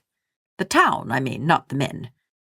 I can't match her yet. When I can, I shall bring my young man to stand side by side with your young woman, just as the genie in the Arabian Nights brought Prince Caral-Mazan to match with the fairies Princess Badura. I beg you'll do no such thing. Remember the misfortunes that ensued. And besides, I can't spare Margaret. No, on second thoughts, we'll have her to nurse us 10 years hence, when we shall be two cross old invalids. Seriously, Hale, I wish you'd leave Milton, which is a most unsuitable place for you, though it was my recommendation in the first instance. If you would, I'd swallow my shadows of doubts and take a college living, and you and Margaret should come and live at the parsonage, you to be a sort of lay curate and take the unwashed off my hands, and she to be our housekeeper, the village Lady Bountiful, by day, and read us to sleep in the evenings. I could be very happy in such a life. What do you think of it?" "Never," said Mr. Hale decidedly. "My one great change has been made, and my price of suffering paid. Here I stay out my life, and here will I be buried and lost in the crowd. I don't give up my plan yet, only I won't bait you with it any more just now. Where's the pearl? Come, Margaret, give me a farewell kiss, and remember, my dear, where you may find a true friend as far as his capability goes. You are my child, Margaret, remember that, and God bless you." So they fell back into the monotony of the quiet life they would henceforth lead. There was no invalid to hope and fear about. Even the Higginses, so long a vivid interest, seemed to have receded from any need of immediate thought. The Boucher children, left motherless orphans, claimed what of Margaret's care she could bestow, and she went pretty often to see Mary Higgins, who had charge of them. The two families were living in one house. The elder children were at humble schools. The younger ones were tended, in Mary's absence at her work, by the kind neighbour whose good sense had struck Margaret at the time of Boucher's death. Of course, she was paid for her trouble, and indeed, in all his little plans and arrangements for these orphan children, Nicholas showed a sober judgment and regulated method of thinking, which were at variance with his former, more eccentric jerks of action. He was so steady at his work that Margaret did not often see him during these winter months, but when she did, she saw that he winced away from any reference to the father of those children whom he had so fully and heartily taken under his care. He did not speak easily of Mr. Thornton. "To tell the truth," said he fairly bamboozles me.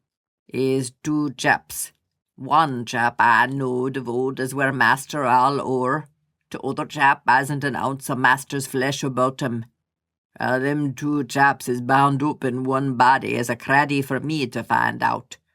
I'll not be bit by it, though. Meanwhile, he comes here pretty often. That's how I know the chap that's a man, not a master. And I reckon he's taken aback by me pretty much as I am by him, for he sits and listens and stares as if I were some strange beast newly caught in some of the zones. But I'm none daunted. It would take a deal to daunt me in my own house, as he sees. And I'd tell him some of my mind that I reckon he'd have been the better of hearing when he were a younger man." "And does he not answer you?" asked Mr. Hale.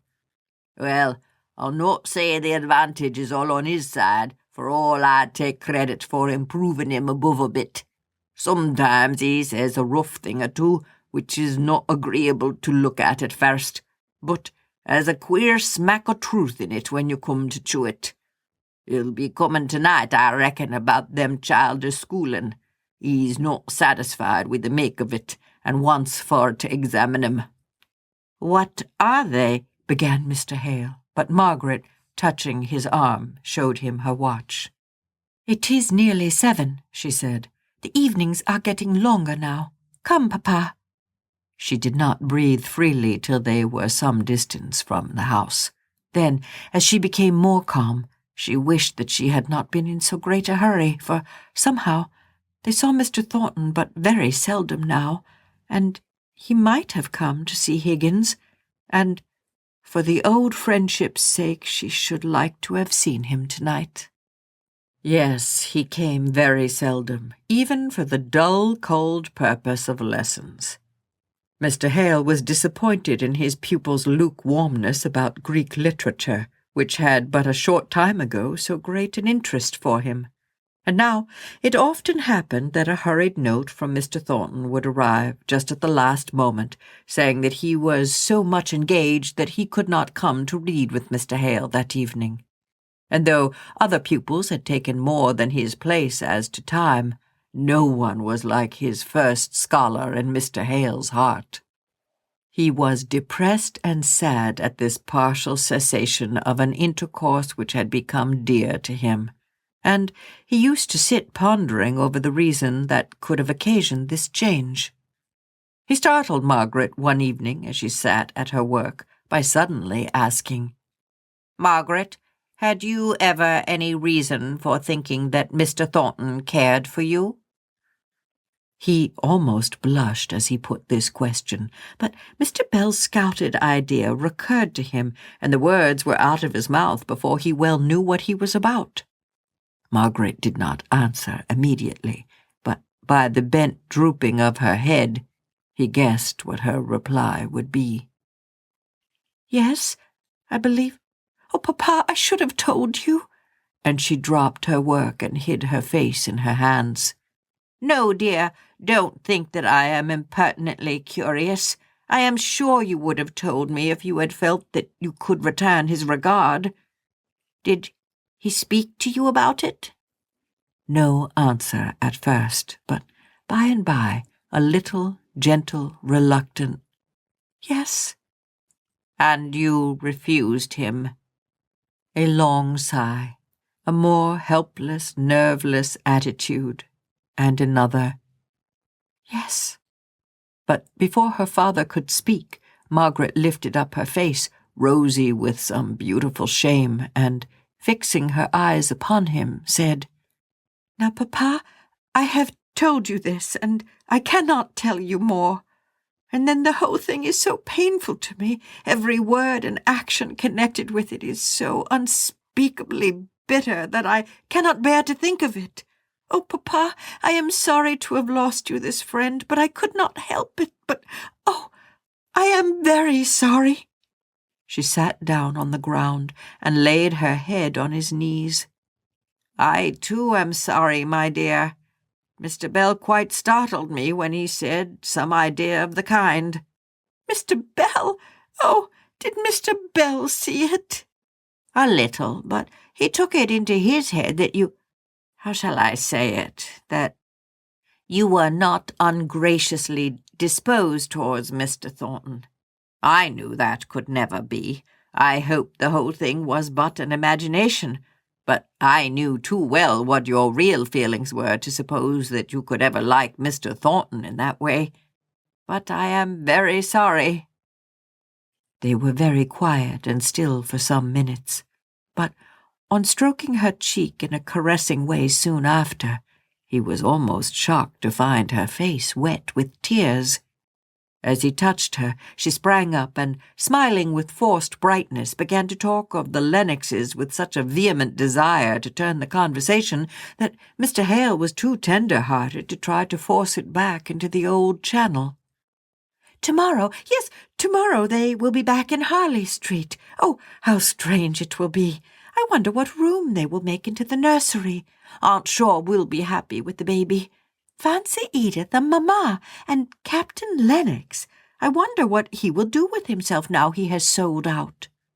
"I'll tell you what," said her father, anxious to indulge her in this fresh subject of interest.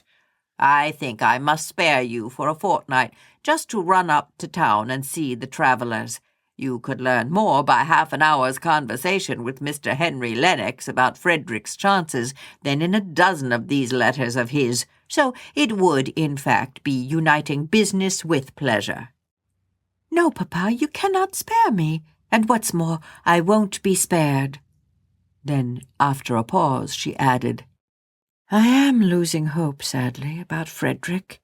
He is letting us down gently, but I can see that Mr. Lennox himself has no hope of hunting up the witnesses under years and years of time."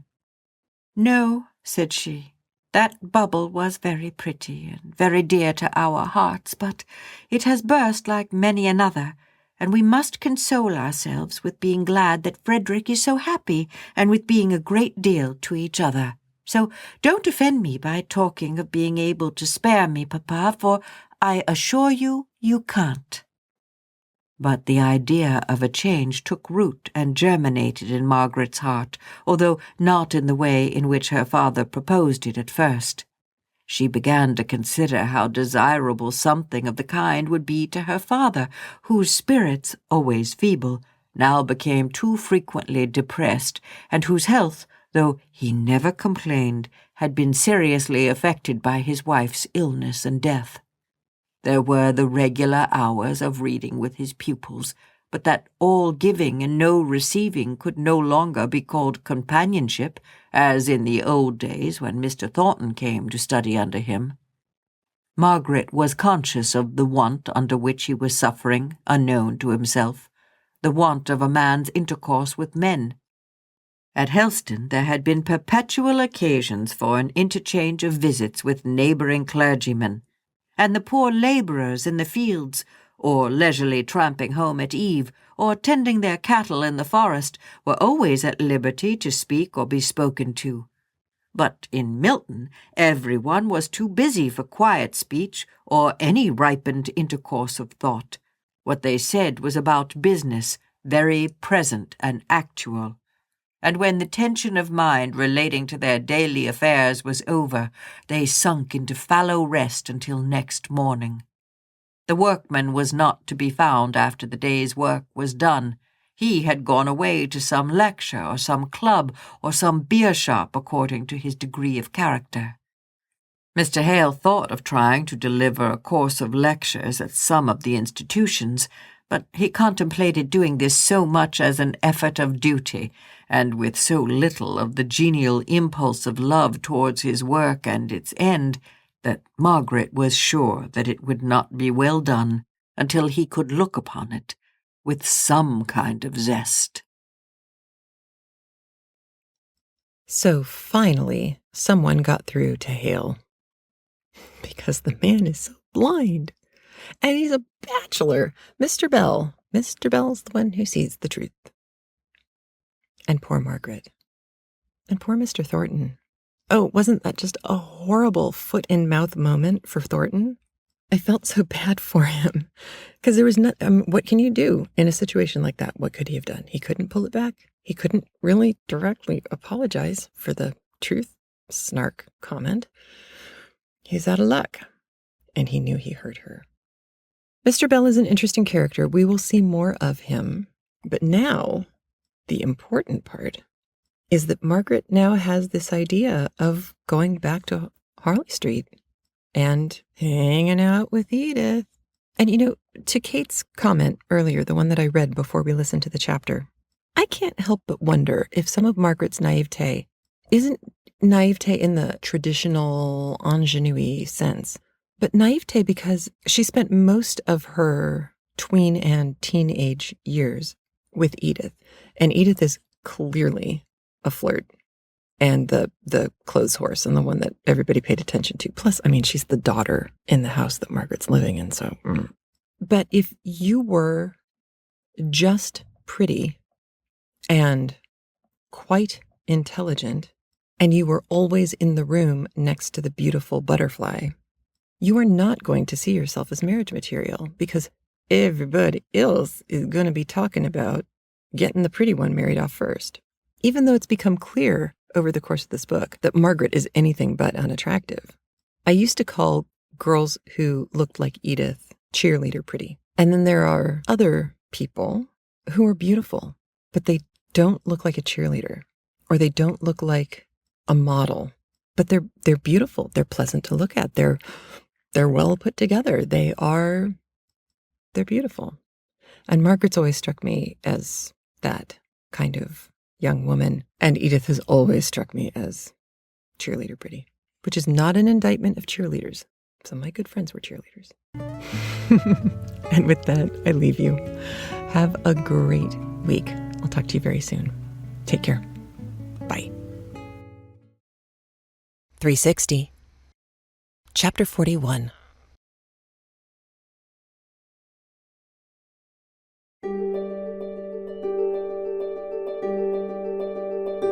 Welcome to CraftLit, the podcast for crafters who love books. My name is Heather Ordover, and I'm podcasting from where the Delaware River meets the Old York Road, New Hope, Pennsylvania. Episode 360, Kung Fu Panda Socks.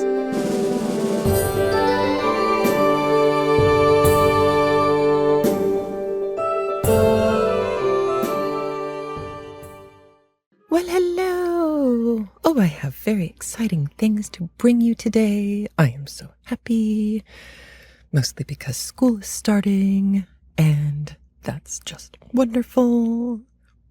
Not that I don't love my children, mind you. Just that I'm glad school's starting. Ooh, and over the weekend, my father and my stepmom were in town, and we went to a place called Ringing Rocks County Park. It's Bucks County here in Pennsylvania, and this place is just funky. The rocks, which were semi-glacially deposited here a gazillion years ago, all have an abnormally high iron and aluminum content. So what does that mean in practical parlance? What that means is the rocks ring. We did not bring hammers with us.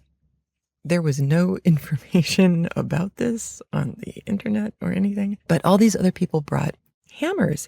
And you see these people, just little pockets of people all over this giant rock bed, and it's all smoothed over boulders.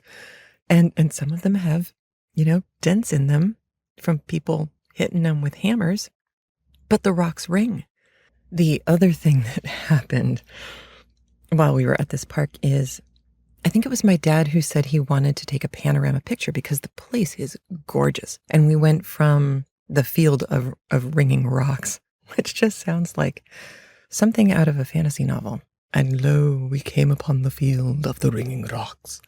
And we went to the waterfall. There's supposed to be a waterfall there. It's supposed to be the biggest waterfall in Bucks County. And I don't know if that's height or width.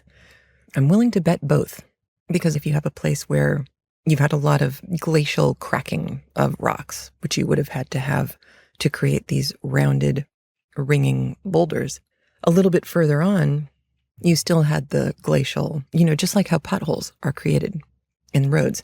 Water seeps into the cracks. Water freezes. When it freezes, it expands. It cracks the asphalt. It melts up and goes away. You're left with cracked asphalt. Heavy things drive over the cracked asphalt, and chunks of the asphalt come loose and go flying, and now you have a pothole. Well, the same kind of thing happens with rocks, too. And so where the waterfall is, the rocks are very geometric, but all cracked up. So you see these thick layers of rock that's been cracked horizontally, because you can see those layers, but also vertically. So they're in chunks. It's kind of like looking at a real life Lego construction, because it's all very geometric, but it's beautiful. And there was no water to speak of. There was a little bit of water. And that was when my dad decided he wanted to take a panorama picture. Well, the boys watched him do that, and the boys took my camera, and they started taking panorama pictures. And then my younger son tried to move along with the camera motion to create kind of a moving image of himself and a kind of a blurred image of himself as it went. I watched them doing this, and then I thought, oh, no. What we need to do is run around behind thing one and insert ourselves in the picture over and over and over again. So I will post a couple of these. They were ridiculous. We had so much fun doing it, though. And then we got the bright idea to take our holiday picture this way. So this is one of the pictures you'll see. It's our family all together in the nature, and it's so pastoral in this kind of, I kept saying, oh, it looks like the set of Lord of the Rings. The light is coming through the trees and dappling the ground, and it's just so beautiful. And so there we are, sitting effectively in the middle of the waterfall, the dry waterfall. But, we are right where all the water would have gone. And then And then to the right-hand side of the picture, because the panoramas move from left to right as far as the camera is instructing us what to do. So we pan around the world to the right, as it were. And there's the boys and me watching. We had so much fun doing this, and it was beautiful, and it was so nice to get out and do something fun. It has been a summer of crazy, as you know, and I haven't had a whole lot of time to just relax and hang. It's been a little fraught getting here, getting moved in, but we had a great time, and I have fun pictures for you. And walking with my father, we started talking. One of the things that he was asking me about was the podcast. And I have to give a shout out to Karen in Yuma, who I used to babysit for, who worked with my dad many moons ago. He's very excited that you listen to the podcast. So now you get to squeal. But the reason I bring my dad up again is not just to say hi to Karen, but to say that he's semi-retired now. And those of you who have been listening for a long time, or those of you who have gone back to the beginning and listened all the way through, bless you. Or those of you who were just curious and went back and listened to Flatland, you got to hear a little bit of my dad reading a book. He did the introduction to Flatland. He was going to do the rest of the book, and then he got stuck, and work intervened, and it stopped him. But now that he has more time, he is starting to think about recording books again. So I have linked the old Flatland episode from the show notes so that if you haven't heard his reading voice, which is really quite lovely, you can go and take a listen. And then in the comments on the show notes, or calling our voicemail at 1-206-350-1642 and sending me an audio file response, you can let me know what book you think you would like to listen to him read to you someday. Of course, it has to be a public domain book, which means it has to be old enough to be listed in Gutenberg, Gutenberg.org, where all of the text files of public domain books live. So I make no promises, but I will pass the list along to my father, and maybe we will get a book out of him yet, which would be nice. I love listening to his voice because, you know, it's the voice that read me The Hobbit. So how can I not love that, right? Craftily, this week, I have 2 books to share with you and a winner to share with you from our raffle. The first of our books is Kung Fu Knits by Elizabeth Green Musselman, who was also the host of the Dark Matter Knits biweekly podcast. This book is rather unique, and I think some of you are really going to be excited by this. 6 knitting patterns, 74 pages, comic book story. Right? It's something to share with the child in your life. Could be 7, could be 70, could still be a child. I will read the blurb to you. It's a familiar scenario. It's freezing outside, and a 9-year-old boy wants to go out to play. His mother keeps piling him into more and more knitwear. Groaning ensues. Until that glorious moment when the boy realizes that knitting just might save the day. Kung Fu Knits is the first combined pattern book comic book from designer Elizabeth Green Musselman of Dark Matter Knits. Share this story with your favorite kid and prepare to be begged for every one of these knits. The book is adorable.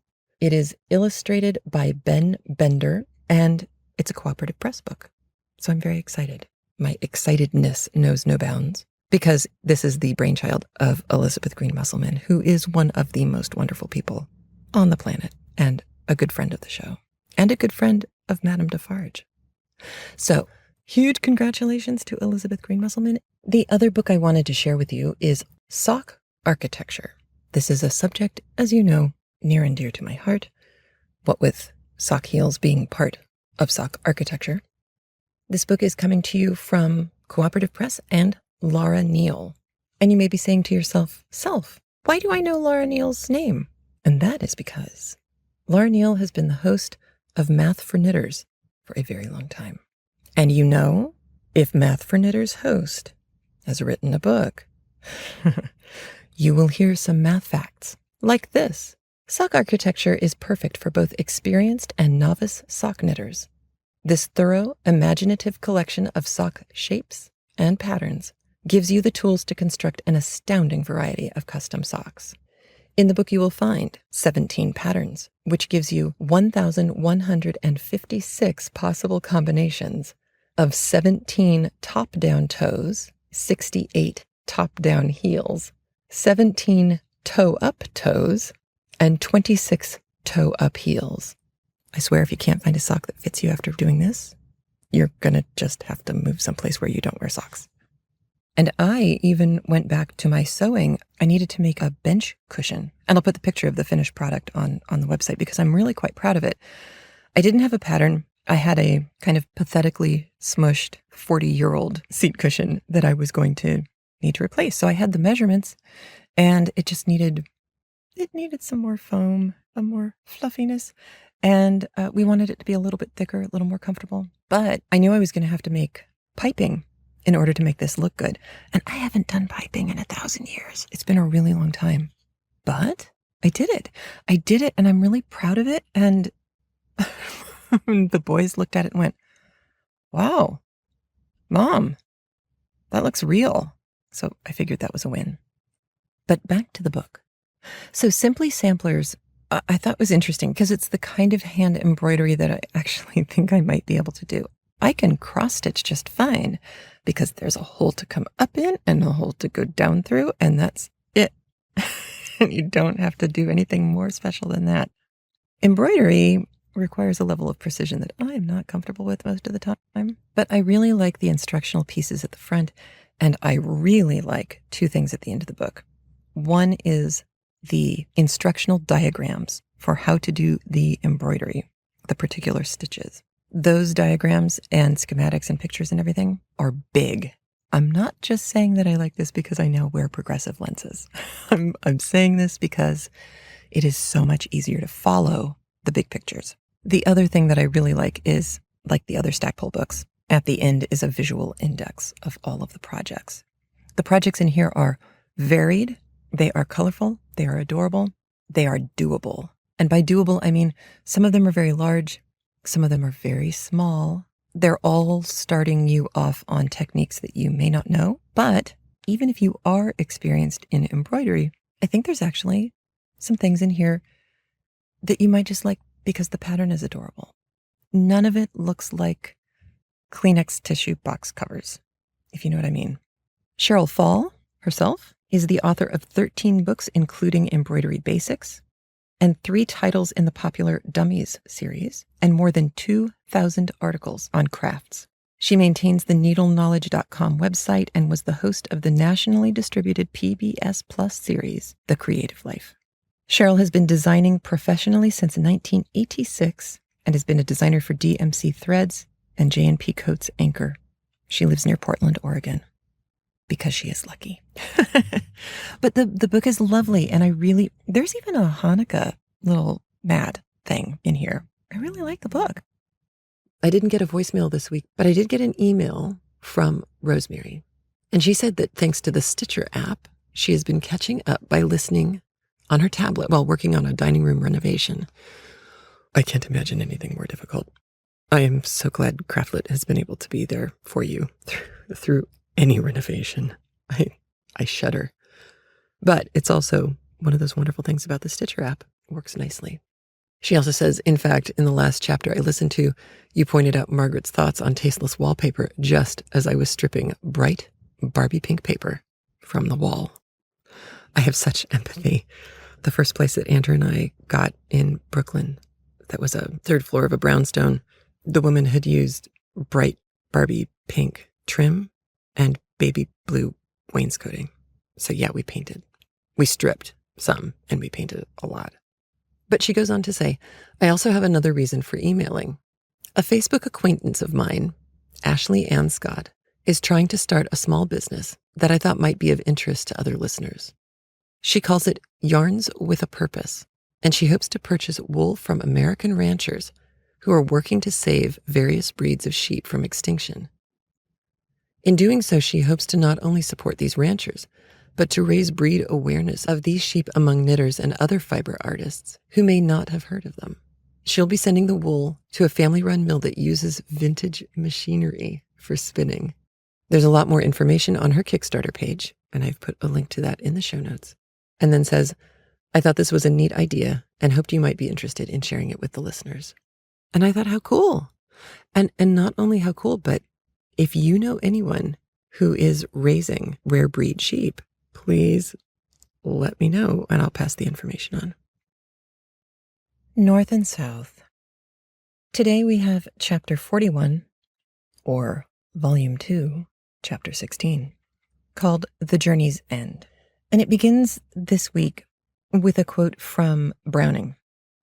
This is one of Browning's early poems, Paracelsus, which was written in 1835. Elizabeth Gaskell has used poetry from Robert Browning or from his wife, Elizabeth Barrett Browning, who many argued was a better poet than he was. And part of that, I think, is that they were popular at the time that Gaskell was writing. But also, I think they do a nice job of being passionate without being romantic, capital R. I mean, they're not bringing in kind of the gothic romance that you get with Byron or Shelley or even sometimes with Keats. But you have feeling expressed well when these two people write. And so this week's chapter begins with a poem. Pay attention to this one. Preux Chevalier, Preux, Chevalier is a valiant knight. You will hear also an extensive passage in French. It will be translated for you. It comes from a book called An Introduction to the Devout Life. It was written in 1608 by the mystic Saint Francis de Sales, who was alive from 1567 to 1622. Now, this is a bit of an interesting text to show up in this book because we know that Elizabeth Gaskell was a Unitarian. She had been raised in a family of dissenters, not Church of England, not Catholic. St. Francis de Sales was French and Catholic. But he's an interesting man because he was the Bishop of Geneva, but he also had a very gentle approach to the problems that were being raised by the Protestant Reformation. So instead of waging war, he tried to approach the situation differently. One of the things that he did was he wrote this book called An Introduction to the Devout Life, which was quite popular. And I have a feeling there are some listeners who have read this or parts of this. But I found the description of the book, or at least part of the book, that I read to be quite interesting because if the Reformation was at least in part in response to the Latin liturgy and kind of a perceived distance between the faithful and God, having the priests as intermediaries, which is at least in part what my understanding of the Reformation was, then de Sales is an interesting guy and not a surprise for Margaret to have a book of his lying around because he saw the pursuit of holiness as a personal pursuit, something that everyone could, if not attain, at least strive for. He used French in his writing, daily French. He didn't write a highfalutin manuscript, only meant for the liturgical class.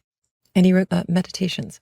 The book is made up of 5 parts, kind of like Pilgrim's Progress. The parts pertain to a part of a Christian's spiritual journey. So part 1, attaining a firm resolution to the devout life. Part 2, prayer and the sacraments. Part 3, the practice of virtue, patience, meekness, humility, obedience, chastity, and poverty. Part 4, some ordinary temptations and how to overcome them, which I think is a fascinating thing for the 1600s. And part 5, renewing and confirming the soul in devotion. So when you hear the big, long French section, know that this is who it's coming from. And it is Catholic, but it is not, I don't think, such a surprise that Margaret or her family would have had this book in their library. You will hear the phrase, scales had fallen from her eyes. This comes from the book of Acts in the Bible, chapter 9, verse 18. This is when Saul becomes Paul. This is when he sees the light, literally. He has been blinded, but then the scales fall from his eyes and he sees the truth, capital T, and he is baptized. So it is both a religious reference or a Christian religious reference, but it is also idiomatically used now as an indication that something that you couldn't see clearly before is now quite clear in front of you. You will hear a reference to a place Havre, Havre. Le Havre, which means the port or the harbor, is a harbor on the northern coast of France. It was well known for being an import-export port, where certainly since I think that it may have even been as early as the 1600s, important shipments from other continents were coming into Havre, and then from there they were being sent out to Europe or to England. And that is really all I want to say before we listen to the chapter, because this one's kind of important. So here we go with Chapter 41, Volume 2, Chapter 16 of Elizabeth Gaskell's North and South.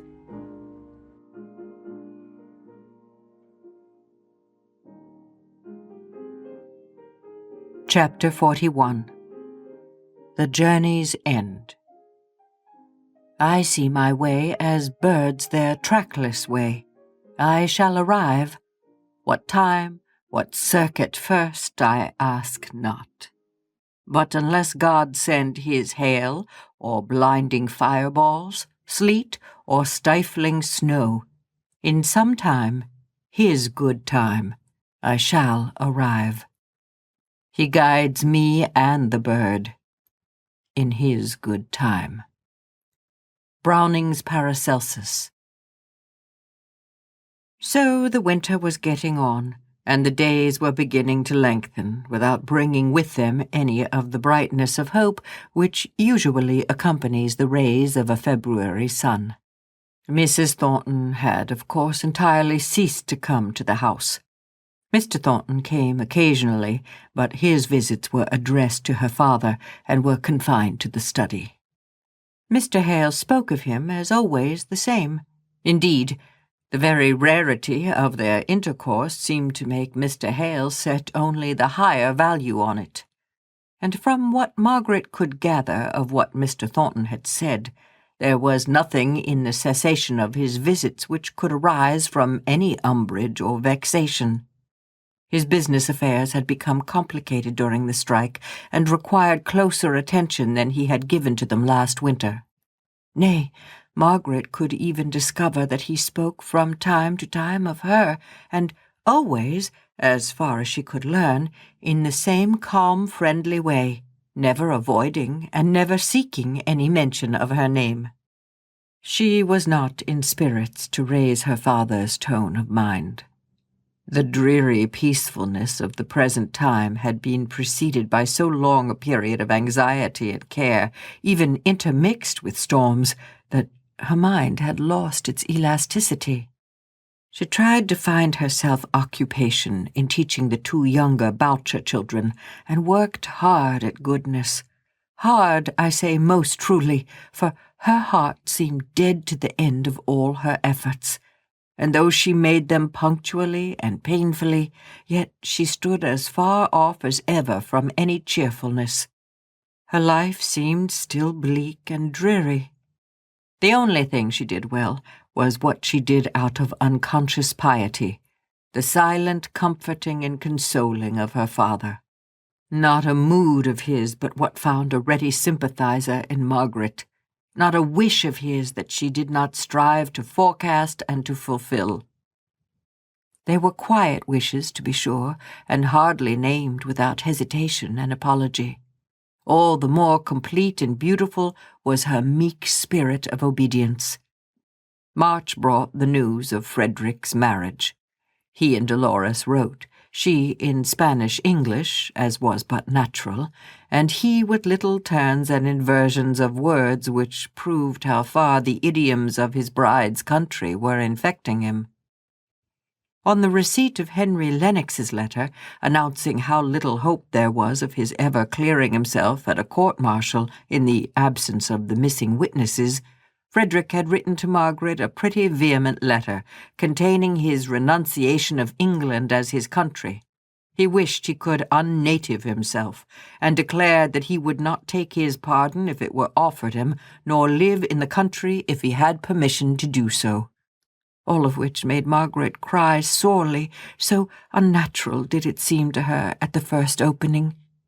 But on consideration, she saw rather in such expression the poignancy of the disappointment which had thus crushed his hopes, and she felt that there was nothing for it but patience. In the next letter, Frederick spoke so joyfully of the future that he had no thought for the past, and Margaret found a use in herself for the patience she had been craving for him. She would have to be patient, but the pretty, timid, girlish letters of Dolores were beginning to have a charm for both Margaret and her father.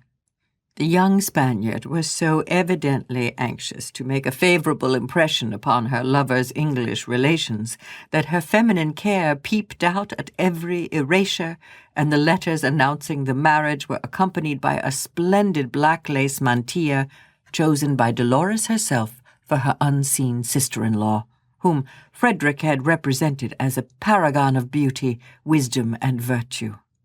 Frederick's worldly position was raised by this marriage on to as high a level as they could desire. Barber and Company was one of the most extensive Spanish houses, and into it he was received as a junior partner. Margaret smiled a little, and then sighed, as she remembered afresh her old tirades against trade. Here was her preux chevalier of a brother turned merchant, trader, but then she rebelled against herself and protested silently against the confusion implied between a Spanish merchant and a Milton mill owner. Well, trade or no trade, Frederick was very, very happy. Dolores must be charming, and the mantilla was exquisite. And then she returned to the present life. Her father had occasionally experienced a difficulty in breathing this spring, which had for the time distressed him exceedingly.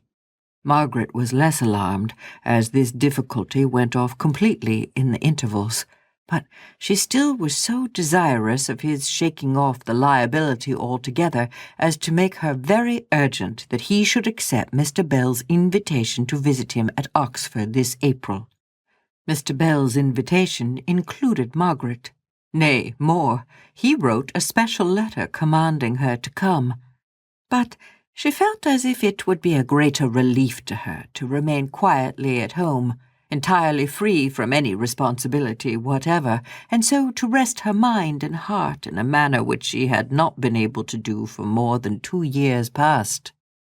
When her father had driven off on his way to the railroad, Margaret felt how great and long had been the pressure on her time and her spirits. It was astonishing, almost stunning, to feel herself so much at liberty, no one depending on her for cheering care, if not for positive happiness, no invalid to plan and think for. She might be idle and silent and forgetful, and what seemed worth more than all the other privileges, she might be unhappy if she liked. For months past, all her own personal cares and troubles had had to be stuffed away into a dark cupboard, but now she had leisure to take them out and mourn over them and study their nature and seek the true method of subduing them into the elements of peace. All these weeks she had been conscious of their existence in a dull kind of way, though they were hidden out of sight. Now, once for all, she would consider them and appoint to each of them its right work in her life. So she sat almost motionless for hours in the drawing-room, going over the bitterness of every remembrance with an unwincing resolution.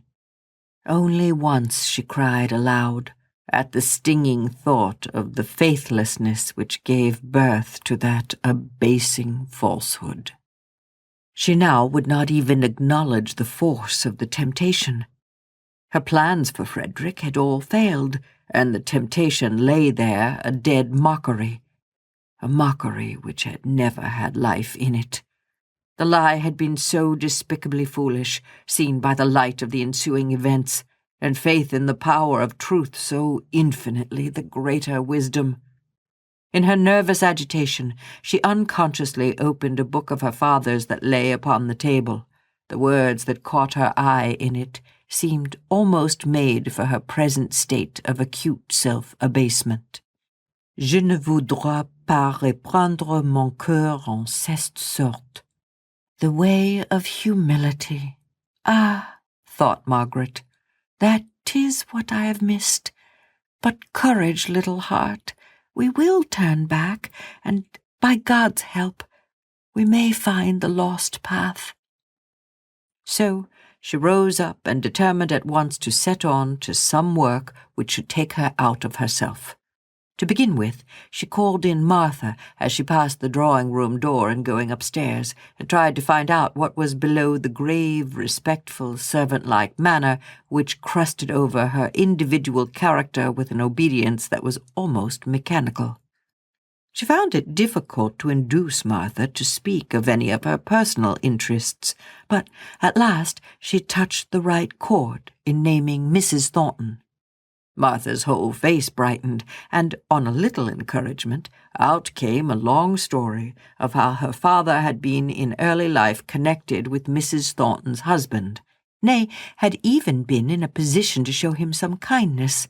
What, Martha hardly knew, for it had happened when she was quite a little child, and circumstances had intervened to separate the two families until Martha was nearly grown up, when, her father having sunk lower and lower from his original occupation as clerk in a warehouse, and her mother being dead, she and her sister, to use Martha's own expression, would have been lost but for Mrs. Thornton, who sought them out and then thought for them and cared for them.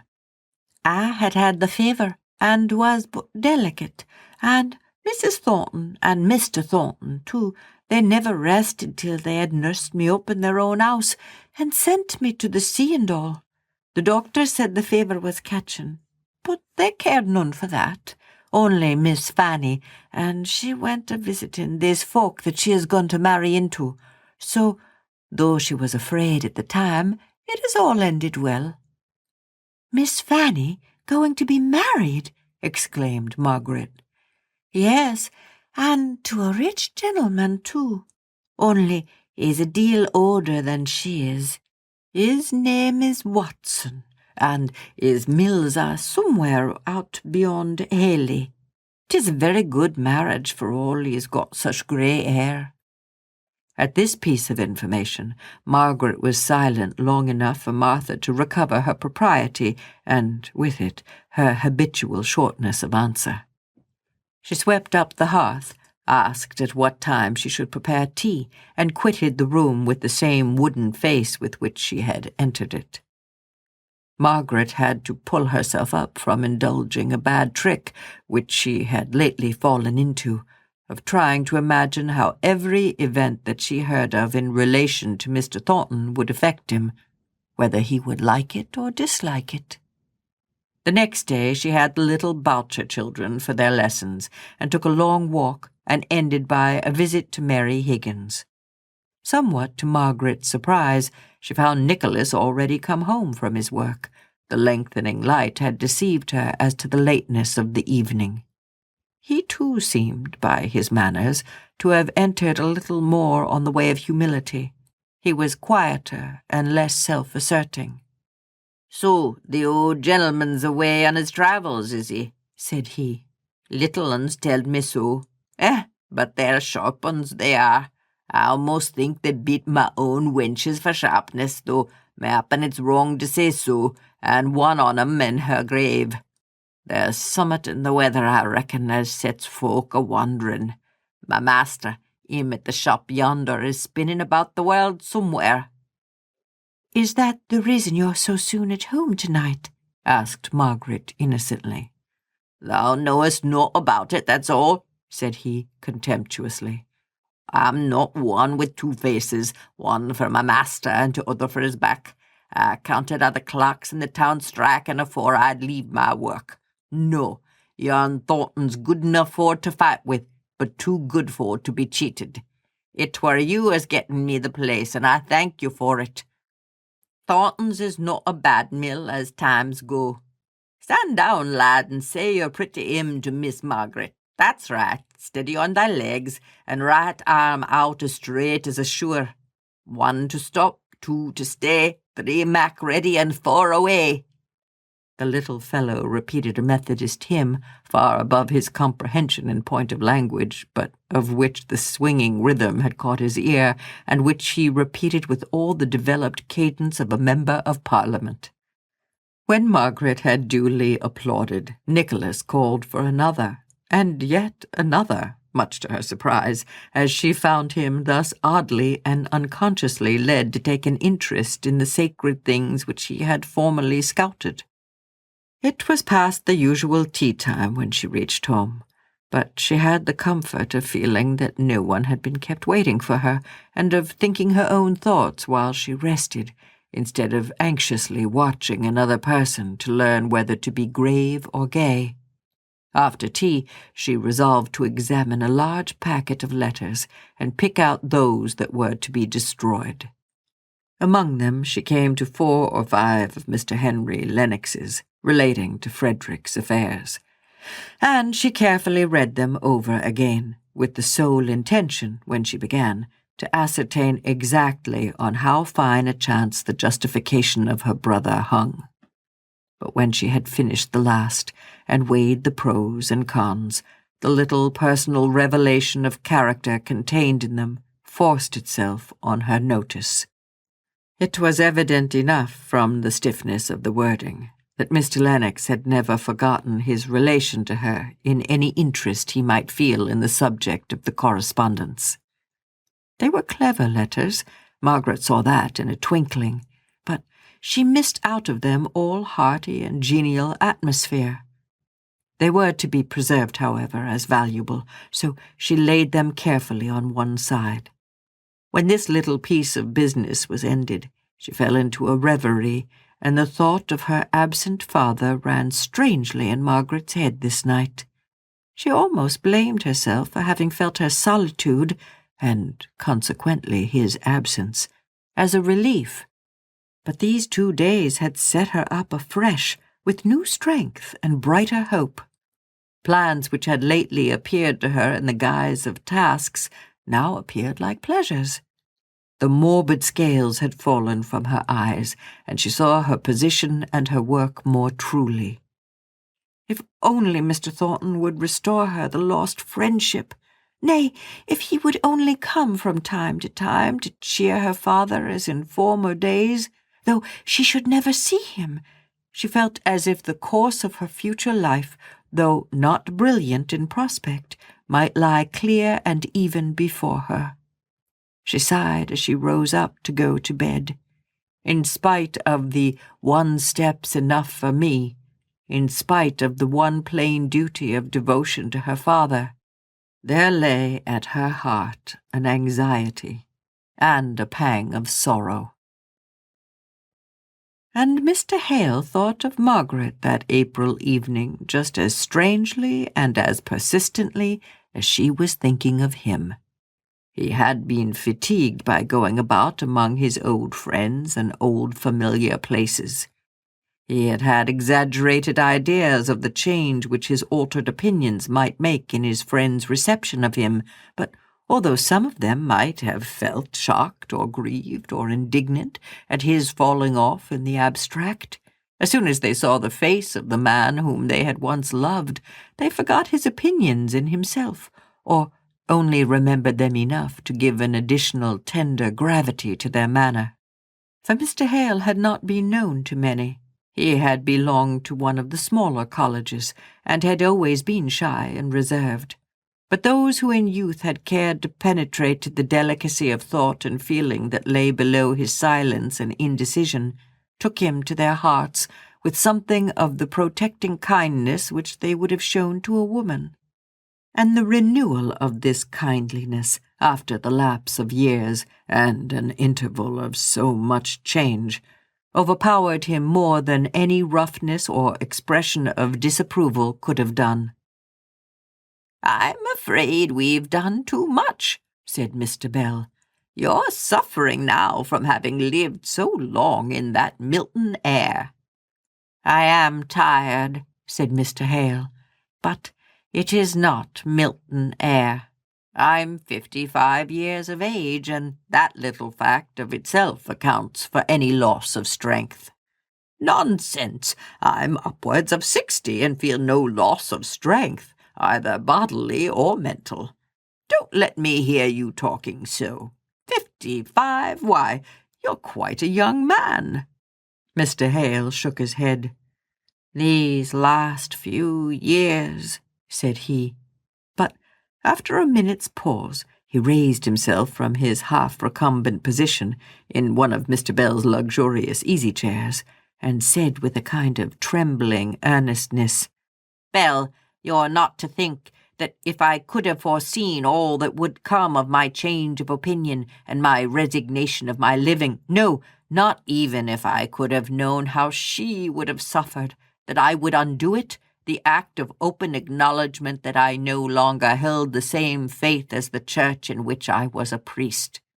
As I think now, even if I could have foreseen that cruelest martyrdom of suffering through the sufferings of one whom I loved, I would have done just the same as far as that step of openly leaving the church went.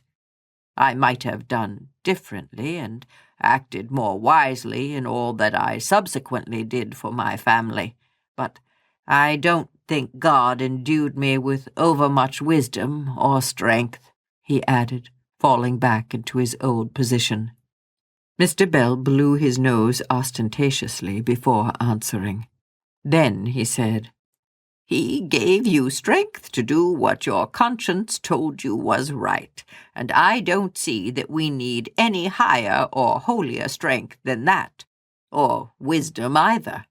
I know I have not that much, and yet men set me down in their fool's book as a wise man, an independent character, strong-minded and all that cant.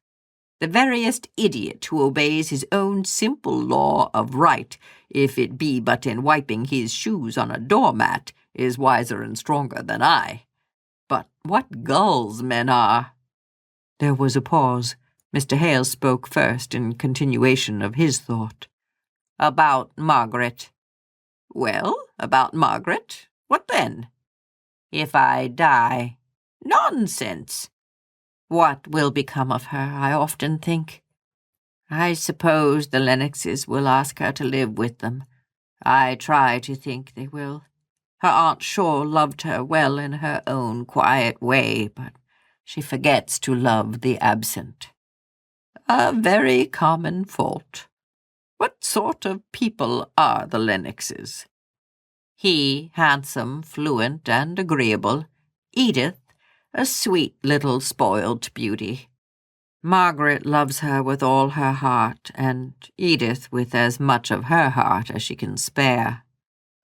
"Now, Hale, you know that girl of yours has got pretty nearly all my heart. I told you that before. Of course, as your daughter, as my goddaughter, I took great interest in her before I saw her the last time.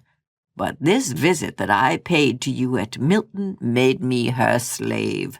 I went, a willing old victim following the car of the conqueror, for, indeed, she looks as grand and serene as one who has struggled and may be struggling and yet has the victory secure in sight.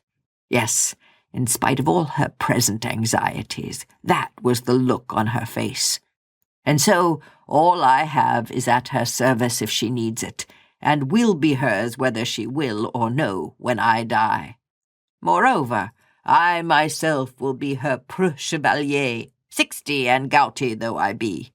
Seriously, old friend, your daughter shall be my principal charge in life, and all the help that either my wit or my wisdom or my willing heart can give shall be hers. I don't choose her out as a subject for fretting. Something, I know of old, you must have to worry yourself about or you wouldn't be happy. But you're going to outlive me by many a long year. You spare, thin men are always tempting and always cheating death. It's the stout, florid fellows like me that always go off first." If Mr. Bell had had a prophetic eye, he might have seen the torch all but inverted, and the angel with the grave and composed face standing very nigh, beckoning to his friend. That night, Mr. Hale laid his head down on the pillow on which it never more should stir with life. The servant who entered his room in the morning received no answer to his speech, drew near the bed, and saw the calm, beautiful face lying white and cold under the ineffaceable seal of death. The attitude was exquisitely easy. There had been no pain, no struggle. The action of the heart must have ceased as he lay down. Mr. Bell was stunned by the shock, and only recovered when the time came for being angry at every suggestion of his man's. "A coroner's inquest? Pooh! You don't think I poisoned him. Dr. Forbes says it is just the natural end of a heart complaint. Poor old Hale, you wore out that tender heart of yours before its time. Poor old friend, how he talked of his— Wallace, pack up a carpet-bag for me in 5 minutes. Here have I been talking. Pack it up, I say. I must go to Milton by the next train." The bag was packed, the cab ordered, the railway reached in 20 minutes from the moment of this decision. The London train whizzed by, drew back some yards, and in Mr. Bell was hurried by the impatient guard. He threw himself back in his seat to try, with closed eyes, to understand how one in life yesterday could be dead today, and shortly tears stole out between his grizzled eyelashes, at the feeling of which he opened his keen eyes and looked as severely cheerful as his set determination could make him. He was not going to blubber before a set of strangers, not he. There was no set of strangers, only one sitting far from him on the same side. By and by, Mr. Bell peered at him to discover what manner of man it was that might have been observing his emotion, and behind the great sheet of the outspread Times he recognized Mr. Thornton. "Why, Thornton, is that you?" said he, removing hastily to a closer proximity. He shook Mr. Thornton vehemently by the hand until the grip ended in a sudden relaxation, for the hand was wanted to wipe away tears. He had last seen Mr. Thornton in his friend Hale's company. "I'm going to Milton, bound on a melancholy errand, going to break to Hale's daughter the news of his sudden death." "Death? Mr. Hale dead?" I keep saying it to myself. Hale is dead, but it doesn't make it any more real. Hale is dead for all that. He went to bed well to all appearance last night, and was quite cold this morning when my servant went to call him. "Where? I don't understand." "At Oxford. He came to stay with me. Hadn't been in Oxford this 17 years. And this is the end of it." Not one word was spoken for above a quarter of an hour. Then Mr. Thornton said, "And she—" and stopped full short.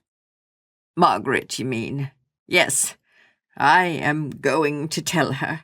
Poor fellow, how full his thoughts were of her all last night. Good God, last night only! And how immeasurably distant he is now. But I take Margaret as my child for his sake. I said last night I would take her for her own sake. Well, I take her for both." Mr. Thornton made 1 or 2 fruitless attempts to speak before he could get out the words. "What will become of her?" "I rather fancy there will be 2 people waiting for her, myself for one. I would take a live dragon into my house to live if, by hiring such a chaperone and setting up an establishment of my own, I could make my old age happy with having Margaret for a daughter. But there are those Lennoxes." "Who are they?" asked Mr. Thornton with trembling interest. "Oh, smart London people who very likely will think they've the best right to her. Captain Lennox married her cousin, the girl she was brought up with. Good enough people, I dare say. And there's her aunt, Mrs. Shaw. There might be a way open, perhaps, by my offering to marry that worthy lady, but that would be quite a pis-aller. And then there's that brother. What brother? A brother of her aunt's? No, a clever Lennox. The captain's a fool, you must understand. A young barrister who will be setting his cap at Margaret. I know he has had her in his mind these 5 years or more. One of his chums told me as much, and he was only kept back by her want of fortune. Now that will be done away with. How? Asked Mr. Thornton, too earnestly curious to be aware of the impertinence of his question. Why, she'll have my money at my death, and if this Henry Lennox is half good enough for her and she likes him, well, I might find another way of getting her home through a marriage. I'm dreadfully afraid of being tempted at an unguarded moment by the aunt. Neither Mr. Bell nor Mr. Thornton was in a laughing humour, so the oddity of any of the speeches which the former made was unnoticed by them. Mr. Bell whistled without emitting any sound beyond a long, hissing breath, changed his seat without finding comfort or rest, while Mr. Thornton sat immovably still, his eyes fixed on one spot in the newspaper which he had taken up in order to give himself leisure to think. "Where have you been?" asked Mr. Bell at length. "To Havre, trying to detect the secret of the great rise in the price of cotton." "Bah! Cotton and speculations and smoke, well-cleansed and well-cared for machinery and unwashed and neglected hands. Poor old Hale! Poor old Hale! If you could have known the change which it was to him from Helston. Do you know the New Forest at all?" "Yes," very shortly. "Then you can fancy the difference between it and Milton. What part were you in? Were you ever at Helston? A little picturesque village like some in the Odenwald. You know Helston?" "I have seen it. It was a great change to leave it and come to Milton." He took up his newspaper with a determined air, as if resolved to avoid further conversation, and Mr. Bell was fain to resort to his former occupation of trying to find out how he could best break the news to Margaret. She was at an upstairs window. She saw him alight. She guessed the truth with an instinctive flash. She stood in the middle of the drawing-room, as if arrested in her first impulse to rush downstairs, and as if by the same restraining thought she had been turned to stone, so white and immovable was she. "Oh, don't tell me. I know it from your face. You would have said you would not have left him if he were alive. Oh, Papa. Papa."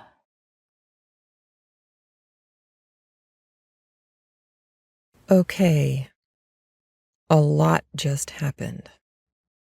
Let's go back to the beginning of the chapter. So, first, there is no hope at all for Frederick, according to Henry Lennox. He is not going to be welcomed back into England anytime soon. Second, he's getting married to the nice Catholic girl and certainly promotes Margaret as being better than amazingly wonderful.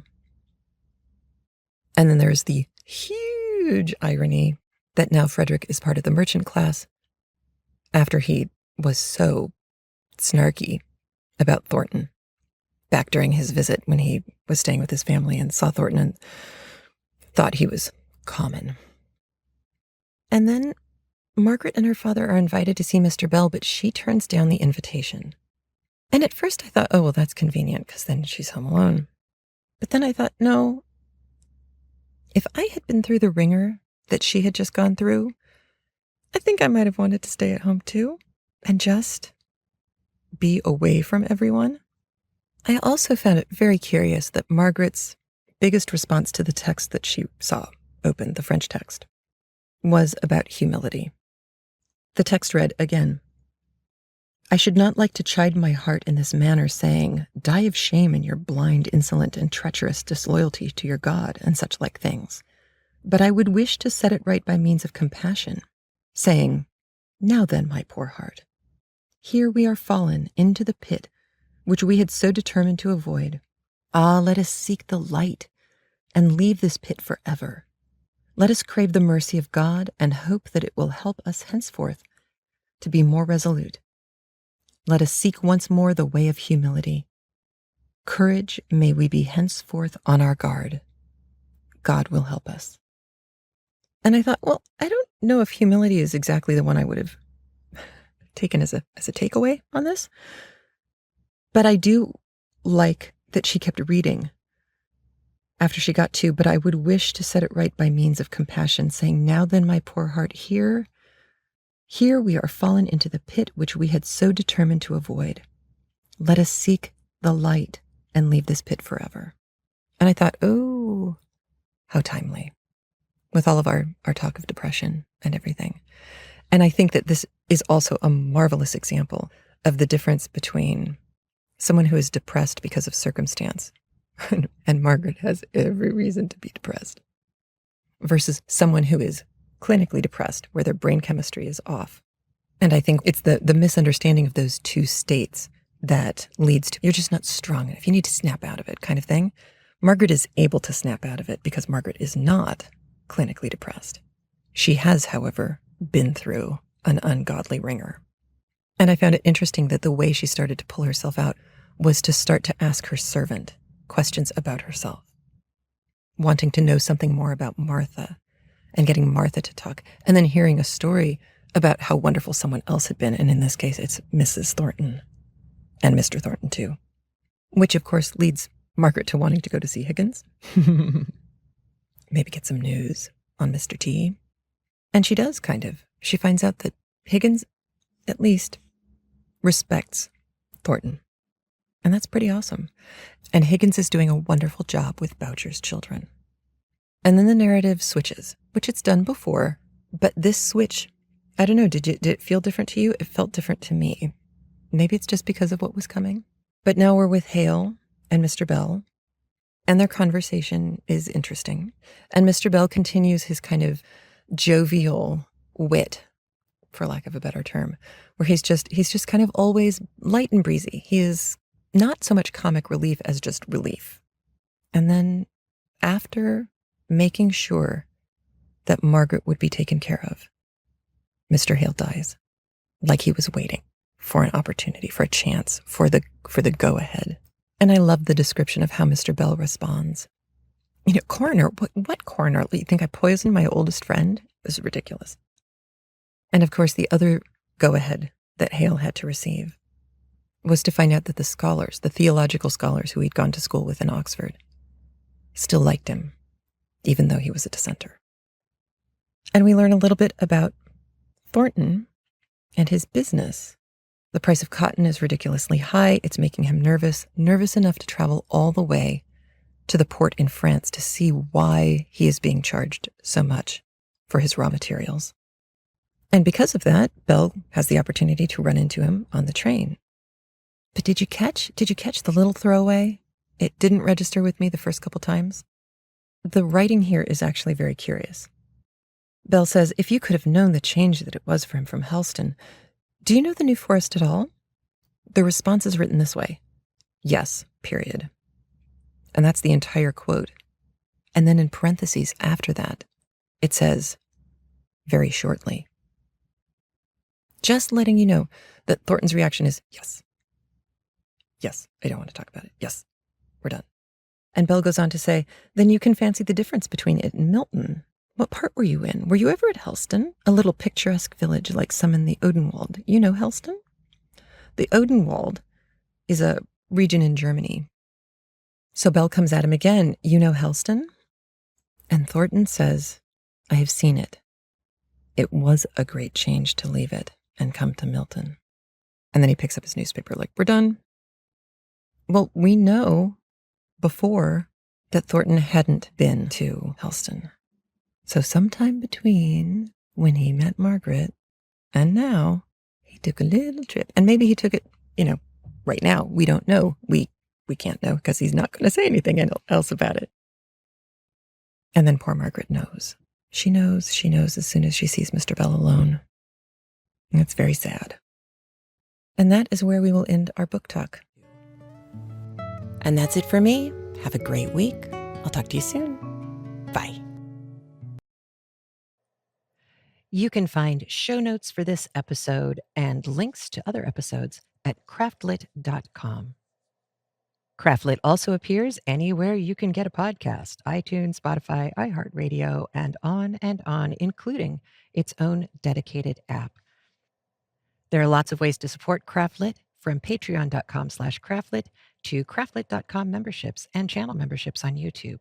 You can find out more details at craftlit.com/premium. And as always, thank you for your support.